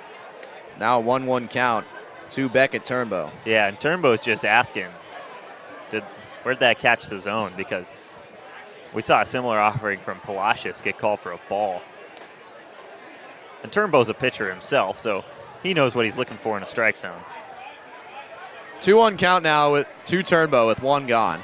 Turnbow has been so hot as the season has winded down. Takes a big hack and just fouls that off. He's a little frustrated at himself for missing that one. He's like Hansel. You ever seen Zoolander? I have. It's like Hansel. He's so hot right now. That is a classic. Yeah, that is a classic movie. It's one of my mom's favorites. Yeah, your mom is a very smart person, though. Here's the 2-2, and Turnbow tried to sell it, but the call goes the way of Elevate Northwest for strike 3. Turnbow doesn't like it. Jeez, I mean, obviously the Elevate Northwest pitching staff has been great all night, but that's a tough one. I mean, there's really nothing you can do if you're back at Turnbow other than just walk back to the dugout. But when that pitch is getting called for strike 3, there's not a lot you can do when the pitch is on the edge of the zone like that. 2 gone now in the bottom of the 8th for JT Hardy. Hardy has struck out twice today. Again, this team has not been shut out this season. The lowest run total they've put together is 2. They've done it 3 times this year. They are on a 5-game winning streak and have scored 52 runs across those 5 games. And Elevate has held them to a donut here tonight. Here's the 0-2, slapped out to shallow left field. 3 players converging, and the out is made by Gonzalez. Scoreless are the Fish Sticks going into the top of the 9th inning, and the uphill battle will continue. They're running out of outs. Kai Keith has just looked exactly like Tilden Sue and Brody Santman in this game, in the sense that he's just gotten outs and he's gotten them quickly. I mean, they've kept this game pretty short and sweet. We're only at 2 hours and 11 minutes of game time. We're already heading into the 9th inning. I don't think we've seen a game really shorter than about the 3-hour mark this year, at least a broadcast shorter than the 3-hour mark. And we are well on our way to that number right now. Tyler Maurer now up for another inning of work. It'll be 2-3-4 due up for Elevate Northwest. This Fish Sticks team beat them 12-3 less than a month ago, right here at the Friar, and Elevate has come back for revenge. The pitching staff has excelled all night long, and it is a 4-0 deficit for the Sticks. I mean, before the top of the 8th inning, we hadn't seen an earned run in this game. There are 2 runs that came across in the 4th, and you could credit them both to an error, but Elevate Northwest, I mean, can't stop saying it really, but the stars of this game have been Tilden Sue, who started with 3 scoreless innings, and then Brody Santman, who followed up with 3 of his own, and now Kai Keith, who's gone 2 scoreless frames. And Fish Sticks lineup really has had no answers, and now the total for K's is at 15. That is a staggering total, and I think if we looked at all the games this season for the Fish Sticks, I don't think a team total would touch 15. And on the other side of the coin, there's only been 3 walks as well. So it hasn't just been a bunch of velocity that's wild and you don't really get to turn it into hits. It's been control at the same time. Klein is 0 for 3 tonight in the 2-hole position, playing out there in center field. Maurer fires in, and that one's upstairs for ball 1. So Maurer came in with 1 gone in the 8th inning. There were runners on 2nd and 3rd, and the first pitch that Trey Davies saw, he laced it up the middle and scored 2. This one's fouled off. Jaden Palacios is responsible for those 2 runs, but man, Elevate Northwest has just been playing a fantastic game here tonight. They really have, and it's been clean on the defensive end as well. We've seen all kinds of plays from the gloves of this team, and it's really allowed their lineup to not have their best night and still build a pretty comfortable lead. 1-2 count here against Klein. Maurer fires in. Klein rips this. It might hit off the Rainier side. It just misses. Almost hits one of our interns. I believe that's Amelia out there in the bus. She flashes the thumbs up. Okay. That was close. Watch out, Amelia. Yeah, it might have totaled our rapid ride bus out there.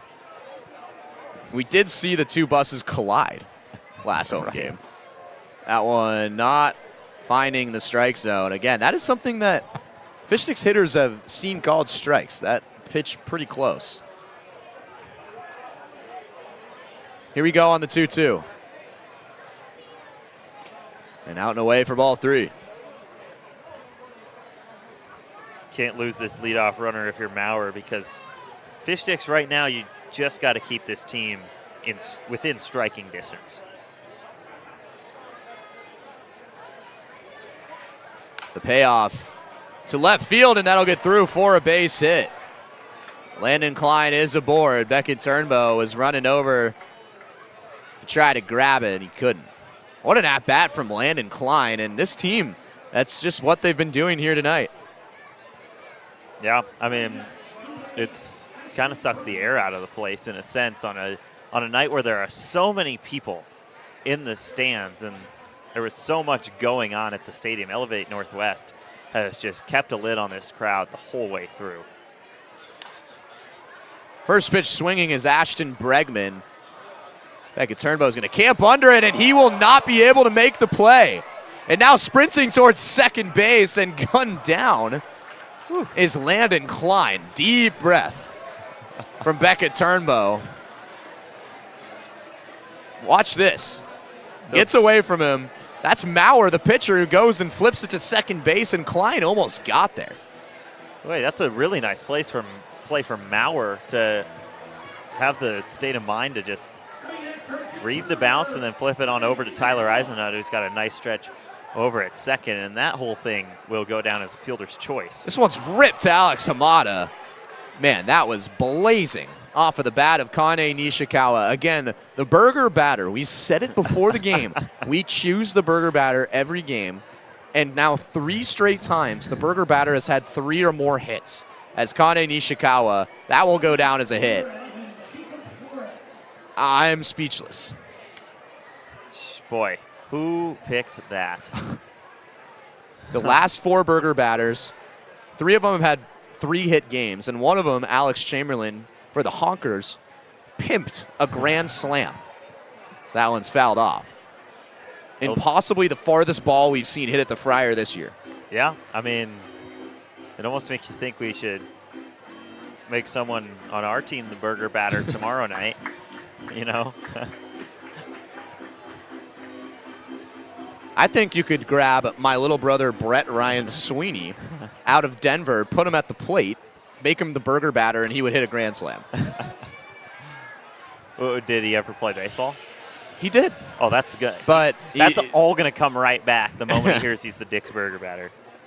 Baseball wasn't his strong suit, but tennis was. Oh, nice. Just like you. He's also a great golfer, which makes me mad because he's better than I am. Like 80% of the time. I beat him the last time I played him. Nice. We'll make that be known. 0-2 count right now to Jacob Flores. Nishikawa is 3 for 4 on the night with a deep fly out to the warning track in left field. It's been a great night for him at the dish. This one's ripped in that general direction. Bartholomew coming in. He will make the play. He'll throw to second base, and Klein is safe. Boy, Landon Klein has been living on the edge over there at second. Excuse me, that's Ashton Bergman. But Bartholomew with a great play. Again, not usually a left fielder, but he makes the out for the second out of the inning. You could put Braden Bartholomew in the ice chest, and he'd probably still be the best defender on the field. It's just incredible how he can be so versatile in so many different places and still just have an amazing glove. And that time, ranges to his left, a pretty long run for the primary first baseman. Makes the play, almost doubles up Bergman at second. Now 2 gone and 2 runners on as Ethan Swallow ducks down to make sure that doesn't hit him from Tyler Maurer.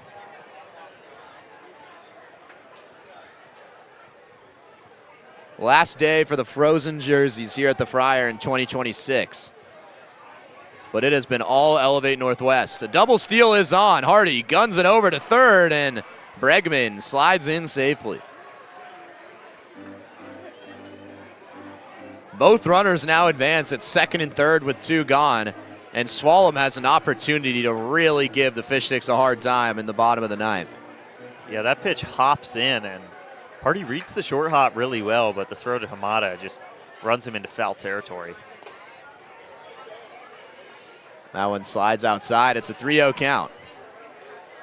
A walk would effectively nullify the double steal, but it would load the bases for Emmett Brown.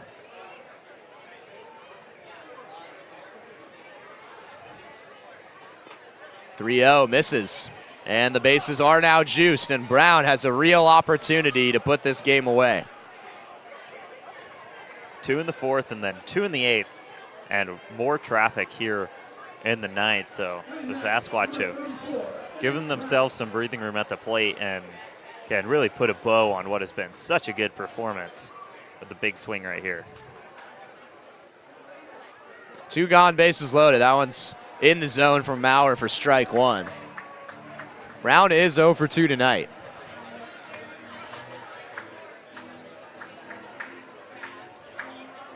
The Sticks have just 2 hits and 2 free base runners. They have been on base just 4 times here tonight, as that's way out in front. Hardy's going to go grab it and make sure Bergman stays at third. Alex Bregman usually is at third base. Yeah, we were joking because we saw A. Bergman. And just like, Alex Bregman's on this team. Wow, ringer. And no, it is Ashton Bergman. But you're right. Usually see him over at third base. And that's where Ashton Bergman is standing right now. But no reason to risk it. Also, Connor Ryan says what we're all thinking, which is Alex Bregman, cheater. No trash cans near. This one's in the air to right field. Sonoy will take just a few steps to his right and make the grab. We will stay here going into the bottom of the 9th, but man, the Fish Sticks need a rally. It is 4-0, and the Sticks need some magic. They sure do. And Jake Daly is going to lead off, or at least hit at some point here in the 9th inning. And Daly is one of the guys you want up right now if you're the Sticks. He was the stick of the game in Everett with 2 for 3 with a couple doubles, including one in that 10-run 6th. And Kai Keith is going to come out. So if Keith throws a scoreless inning, as Josiah is very excited, but if Keith throws a scoreless inning, that means you've got 3 guys for Elevate Northwest that go 3 scoreless innings. Tilden Sue, Brody Salmon, and Kai Keith. And first game of a 3-game series, if you're able to use only 3 arms and they all go 3 scoreless, that's a dream. Josiah, our endgame host, is blasting the speakers, getting everyone on. No comment on Crispy. There's Jackson. Oh boy. He's got more energy, really, since that fateful 4th. Yeah, dance away. I mean, could we get Crispy in the lineup? Make him the burger batter. He's going to go 3 for 4. We'll also see Tyler Eisenhut here in this inning. So, new look, Kai Twites, who, again, first day in the lineup for Twites. He's done after going 0 for 2. And Jake Daly, Tyler Eisenhut, and then I think it's safe to assume Rylan Gullard will follow them. Daly is our reigning stick of the game on Tuesday. He ripped 2 doubles, scored a couple of runs, and really ignited the offense for a team that really needed it in the first half of that ball game. He also doubled to start the inning on Sunday in the bottom of the 9th against the Everett Merchants, and would eventually be the runner to score on a walk-off single from Rylan Gullard. So looking to emulate exactly that here in the bottom of the 9th. The Sticks need base runners, and Daly has been blazing hot in the last week.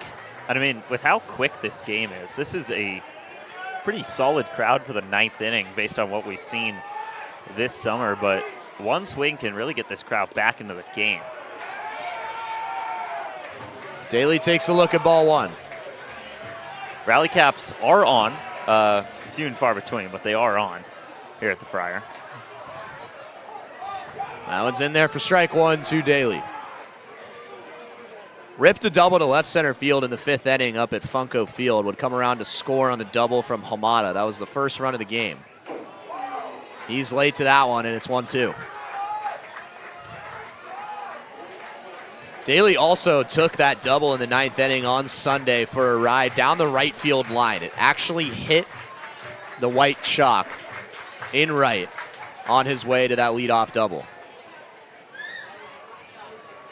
Here's the 1-2. This one's dribbled. Can Daly beat it out? The throw from Keith gets away. Daly will now advance to second base. And Emmett Brown is in a little bit of pain. So I think Daly might have clipped the glove hand of Emmett Brown on the way through, and just it was impossible for Brown to make that play. Yeah, the shoulder of Daly catches a piece of Emmett Brown's glove as the throw takes him down the line. And Brown is in some pain, and I mean, it makes sense. His wrist bent all the way backwards with Daly running by, but Daly finds a gap in the infield. He's on second. Can the Fish Sticks get some guys moving here? We've seen runners in scoring position today.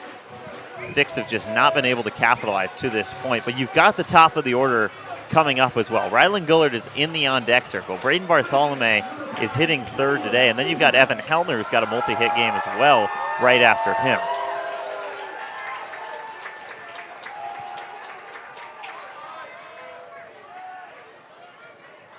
Now Eisenhut up for the first time. And that one hits him. Boos coming from the crowd. Eisenhut will reach base. Now 2 runners are on. Something could be brewing here at the Friar. And it's obviously not the way you want to see the crowd get back into the game, but Eisenhut just eating that pitch does somewhat get this crowd back into the game. And now Rylan Gullard coming up. Kai Keith, all he can do is smile. That was surely a mistake. And this is the part of the lineup you want up, especially Rylan Gullard. Last time we were here, he walked off a game, so he's no stranger to a clutch hit. And for a team that hasn't scored a run all night, this crowd is rowdy. Gullard, who entered this game with 3 straight multi-hit affairs, is 0 for 3 tonight. He's got 3 home runs this season. And takes a look at that one down the middle for strike 1. Jake Daly reached on an error. He's at second. Eisenhut just took a hit by a pitch. He's at first. You're not going to see Gullard swing at the first pitch too often. Such a patient hitter, and that's what works for him. Rodrigo Montano on deck. That one slides away. This Fish Sticks team are no stranger to making things happen late in games. This might be their, 7-0 was pretty insane, but this might be their craziest one ever if they can pull this off. This would be their crown jewel on the last $3 Thursday as Gullard takes a look at it low in the zone. And obviously still quite some breathing room for the Sasquatch, but Gullard reaches base somehow, some way. The tying run does come up to the plate for the Sticks. Keith will step off. You can feel the pressure in this stadium. It's a sold-out crowd. There's still a lot of people here on a Thursday night. Josiah continues to go nuts. And, man, Kai Keith has been so good. Tilden Sue and Brody Sampman were so good. You wouldn't expect Kai Keith to really let this get under his skin with just how well he and his fellow pitchers have been throwing today. And he's ahead on Rylan Gullard right here, but another base runner, and this crowd just getting louder and louder with every base runner. We could see some shakiness. No pitchers throwing for Elevate Northwest, but there is some movement over there in the pen. 1-2 count to Rylan Gullard. Keith fires, and strike 3. Gullard swings and misses, and he is 0 for 4 on the night. There's now 1 down. Uncharacteristic for Rylan Gullard, to say the least. And that's a big out for Kai Keith in this game. But Rodrigo Montano, who is obviously no stranger to a big hit, and then Braden Bartholomew and Evan Hellner on deck. So these are still dangerous bats for the Sticks. 1 gone for Montano, who had one of the biggest hits of the season in the bottom of the 8th inning against the Seattle Studs. So that one is low for ball 1. Montano ripped a single up the middle with the Fish Sticks trailing 8-7 in the bottom of the 8th against the Studs a couple weeks back. That single made it 9-8, and the Sticks would close it out in the 9th. And that one's low. A walk would load the bases for Braden Bartholomew, who is the team leader in home runs and RBIs, and he would be the tying run. And you know he'd go up there thinking yard with how this offense has just not been able to get anything done. Showing bunt, and it's inside for ball 3. Bartholomew taking hacks on deck.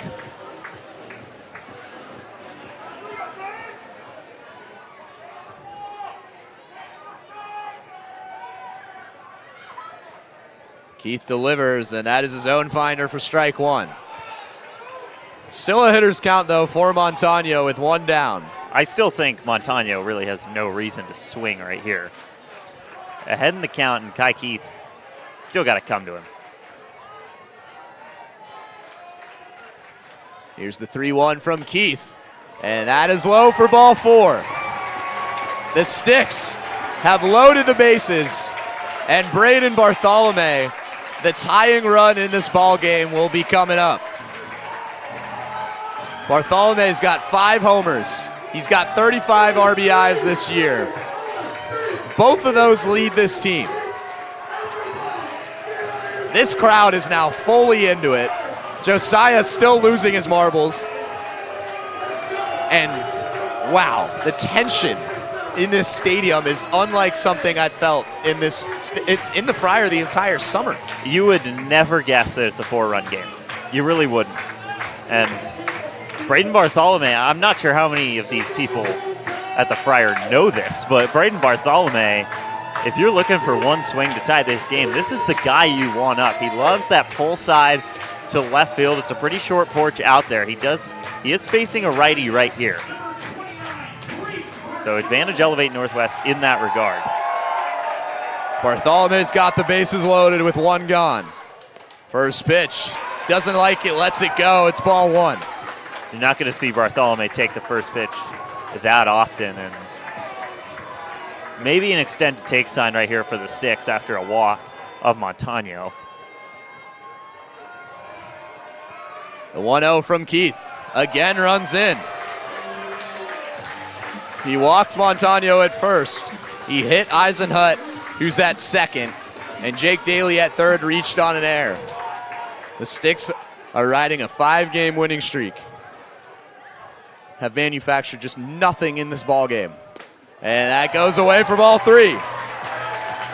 That's now 7 balls and 8 pitches for Kai Keith. And the Sasquatch coming off a mound visit before Bartholomew even stepped up to the plate. Might be thinking to the bullpen here. Here's the 3-0, and that one finds the zone for strike one. That's a little too close for comfort if you're Kai Keith. I do think it caught a piece of the zone, but boy, on 3-0, you don't want to put it that close to the corner. 3-1 count now to Braden Bartholomew. Delivers, that one catches a piece, and he scores a run. Jake Daly will come across. It's 4-1 Sticks. The game-tying run is at first, and the game-winning run now comes to the plate in the form of Evan Hellner. And I really do think this crowd has got something to do with it. I mean, the Fish Sticks have just had nothing going before this 9th inning, and now that is base runner number 4 for this team, and they still don't have a hit here in the 9th inning either. It has all been on an error, and then a couple hit by pitches and a walk mixed in to Rodrigo Montano, and that will be the day for Kai Keith. Man, this crowd has done a great job of just kind of keeping the Fish Sticks, keeping their heads in the game down the stretch of this one, and this would be something special. Trey Davies is on the mound. We saw him hitting 10th. He had one of the biggest swings of this game in the 8th inning, probably the biggest. A 2-run single shot into center field on a line. It was 2-0 at that point. Davies scored 2 more, and man, that is of vital importance if you take a look at where this ball game is at right now. Had Davies not played it 2 with that single, it would be 2-1, and Rodrigo Montano would be the game-winning run at second. Now Davies has a chance to put this game away at the mound. 1 is in, the bases are loaded with 1 gone, and Evan Hellner is at the plate representing the game-winning run here in the 9th. Hellner's 2 for 3 today with a couple base hits, and right on left matchup favors both Evan Hellner and Riley Sonoy, who are due up back-to-back here in the 9th. You gotta think that this Elevate Northwest team wasn't planning on getting an arm in the bullpen this inning. And now Davies, who was the 10-hole hitter tonight, has to come out and deliver in a pretty ruckus crowd and in a extremely high leverage situation. It's safe to assume that it was on purpose. Trey Davies was the EH today just so he could come in to pitch, but I think pitching was the last thing on his mind coming into this 9th inning, and now not only does he have to pitch in this game, he's got to pitch with the game-tying run on first. And still no hits in this inning for the Fish Sticks. It's just been free passes. Riley Sonoy waits on deck.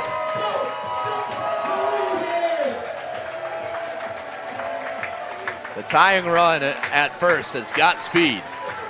Evan Hellner has 2 hits in this ballgame. A third would break the metal sheet roof at the Friar, and Hellner was thinking win on that swing on strike one. We saw Cody Clements from the Minnesota Twins do this earlier today at Target Field in Minneapolis. Here's the 0-1. Hellner's down 0-2.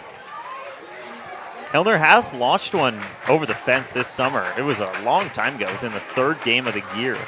But he thrives when he's knocking in base hits and just so many singles on the year. There's a reason his average is north of 300. 0-2 incoming from Trey Davies. Delivers upstairs. And the adrenaline is pumping for Trey Davies right now. You can tell. He's gotten all 3 fastballs, and he's putting everything and then some into them. Eisenhut at third, Montano on second, Bartholome on first. That one's outside for ball 2.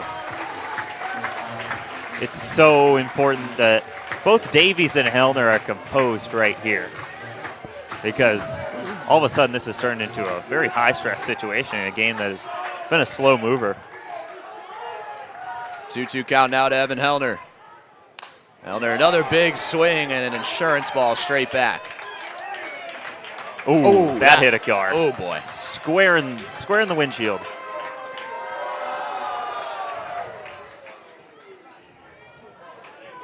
Another 2-2 incoming. Hellner, the game-winning run in this one. No. Did he hold up? He did. The count is now full. Braden Bartholome was just hit by a pitch that walked in a run. Take another look, and man, that's what a hold. close. Oh, man. A game of inches. Here's the payoff. And fouled straight back.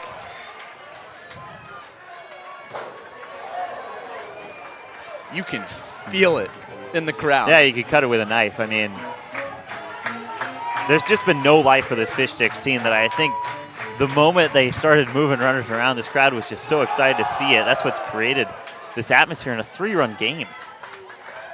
Another payoff pitch incoming. A walk would send another run. Hellner lifts this over to right field. Bergman trails back to make the catch. Tyler Eisenhut will tag up, and he will score. It is now 4-2.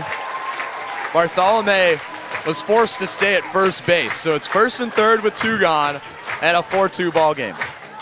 Unfortunately, that does not mean a whole lot with Bartholome still at first. That's the runner that matters right now, and this game looks closer on the scoreboard, but I mean, you know, Captain Obvious over here. Braden Bartholome's got to be able to score from first. Will they send Bartholome from first in a first and third? I don't hate it.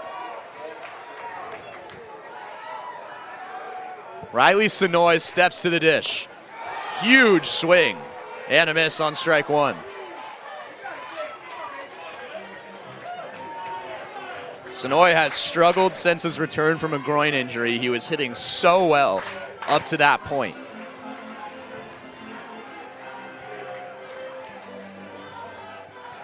And Davies will go and check at first.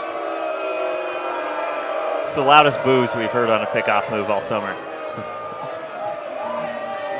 No one wants to say goodbye to $3 Thursday for the break, I don't think.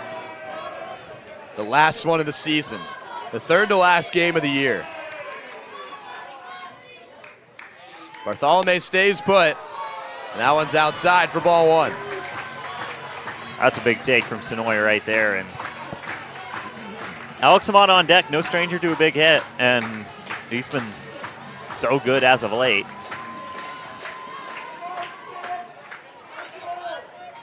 Bartholomew taking a healthy lead at first. Davies delivers. Sonoy out to shallow right field. It's got a chance to find grass, and it does! Bartholomew over to third, the throw not in time. Another run is across, and it is a one-run ball game. The game-tying run is at third base.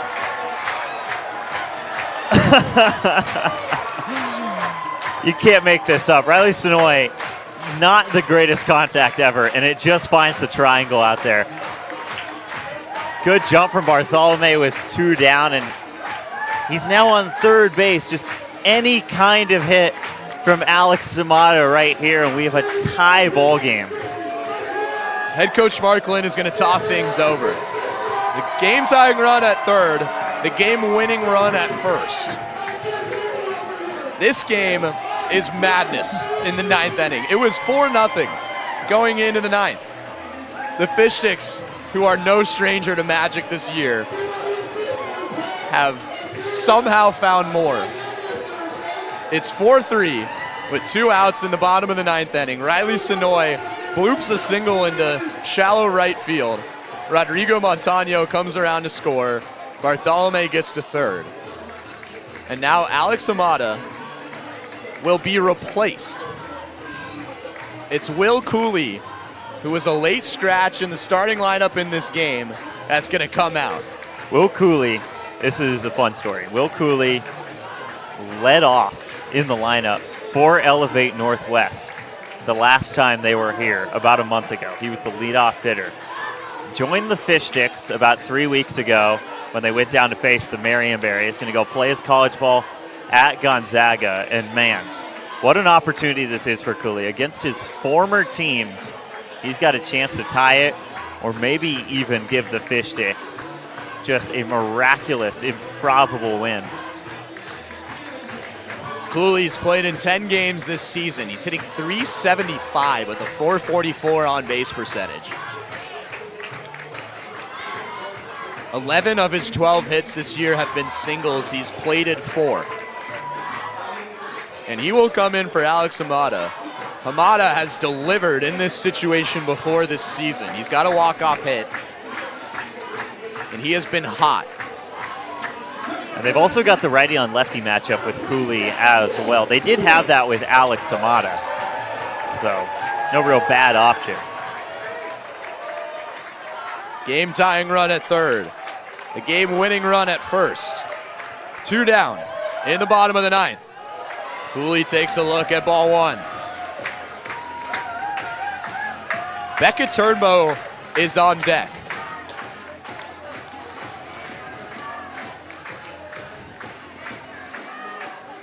One-0 count. Davies came in to relieve Kai Keith. Here's the 1-0 right over the heart of the plate for strike one.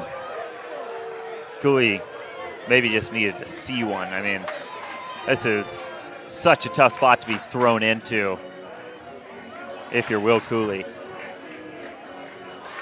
1-1 count.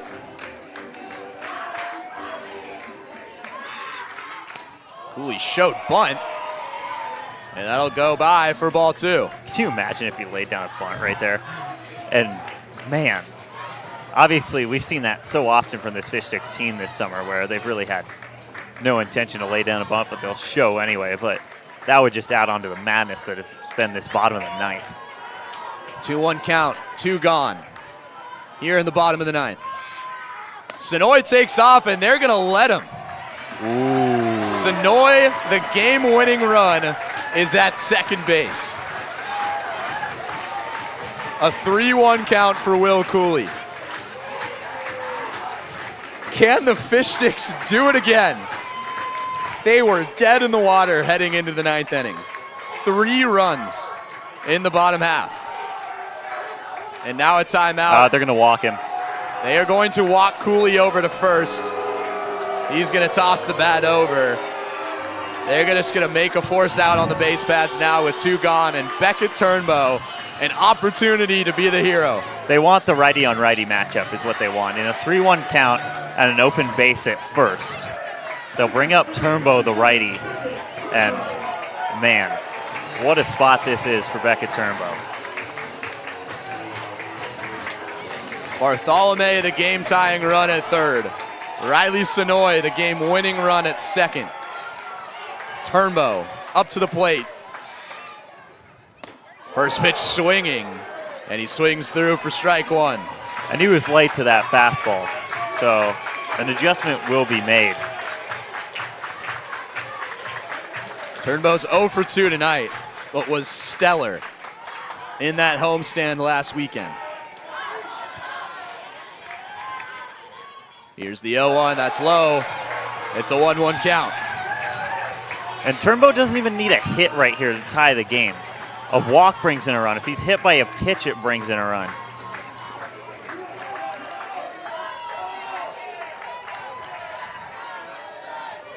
Davies comes set. Delivers the 1-1. This one's over to third. Can he make the throw in time? Turnbow is gunned down! Oh no! Oh my goodness, it looks like he had it. We will need to check. That is Nishikawa at third. Oh, and it was as close as it gets. Oh, man. My goodness.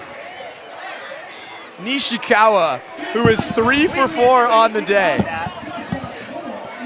just saved the game with the play at third base. Well, of course he did. My goodness.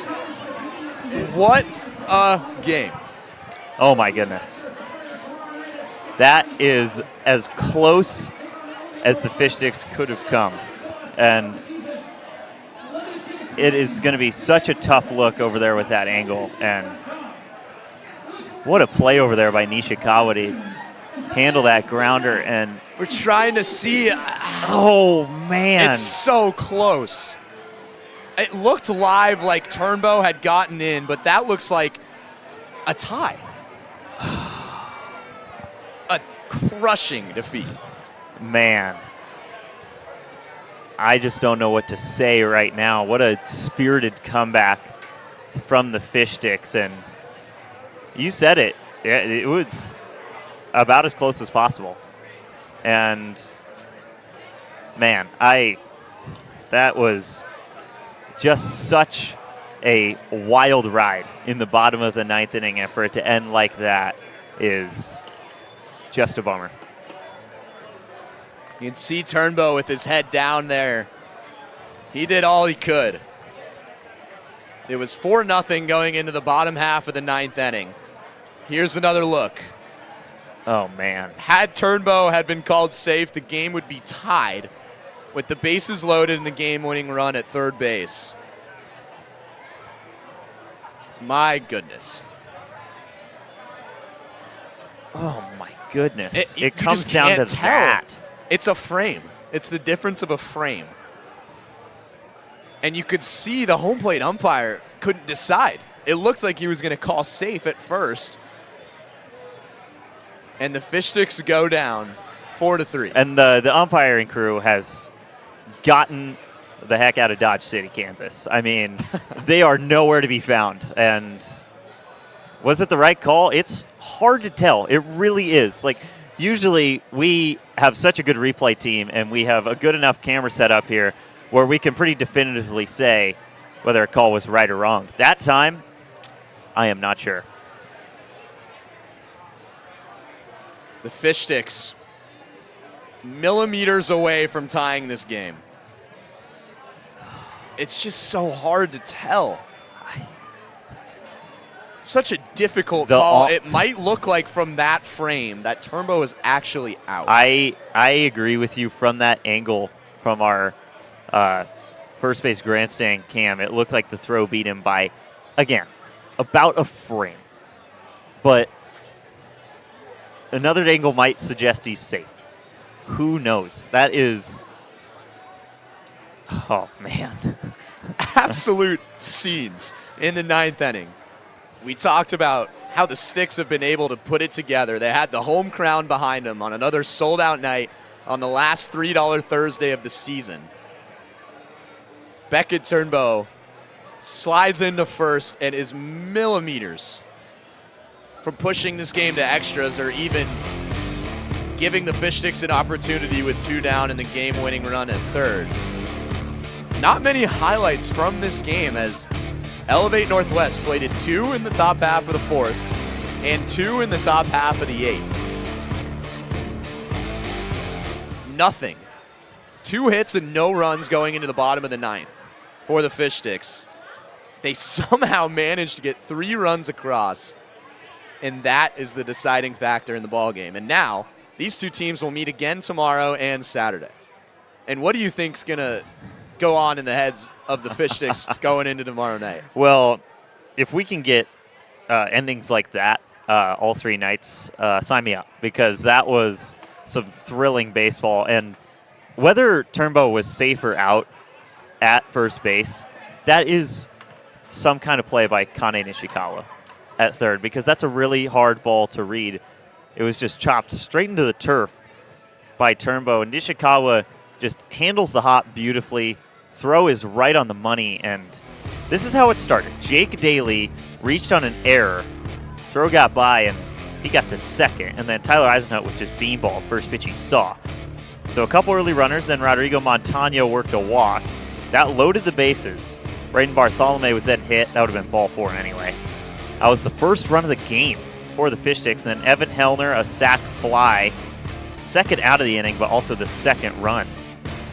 After that, that scored Tyler Eisenhut with relative ease. And then Riley Sonoy kind of just bloops one. I mean, didn't really have to do too much. It just finds a gap, and that makes it 4-3. Bartholomew advances to third. And then here it is. Nishikawa, just a perfect read, and oh my goodness. So close. Man. See, from that first angle, he looks out. From the second angle, he looks safe. That is an impossible call. And by the way, just a fantastic job on the replays from our crew behind the scenes. Connor, Oni, Tyson, and Harrison giving us that camera work. But wow, there's not much more you can say other than that. But these 2 teams will square off again tomorrow night at 6:35 right here on the Fish Sticks Network. And for our entire great crew that is mentioned behind the scenes, and Angus Strangmo to my right, I'm Kyle Sweeney signing off. What a game. We'll do it again tomorrow. Once upon a home in the Issaquah Highlands, the Parkers used Thumbtack for a new kitchen island. Now the pizza is cooking and the kids are excited. Thank goodness for Thumbtack and all it provided. Start your home story on Thumbtack. Wendy's went back to the kitchen to give our famous spicy chicken sandwich a total upgrade. More crunch, more flavor, with heat that just hits. Is this our best spicy chicken ever? Looks like a yes to me. Spicy chicken just got better at Wendy's. They always say, think happy thoughts. It's easy when you're a Wendy's Cookie Dough Frosty Fusion. I'm an instant dopamine hit. Get it? Dope-amine? Like cookie dough. I said like cookie dough! Happiness is a Cookie Dough Frosty Fusion at Wendy's.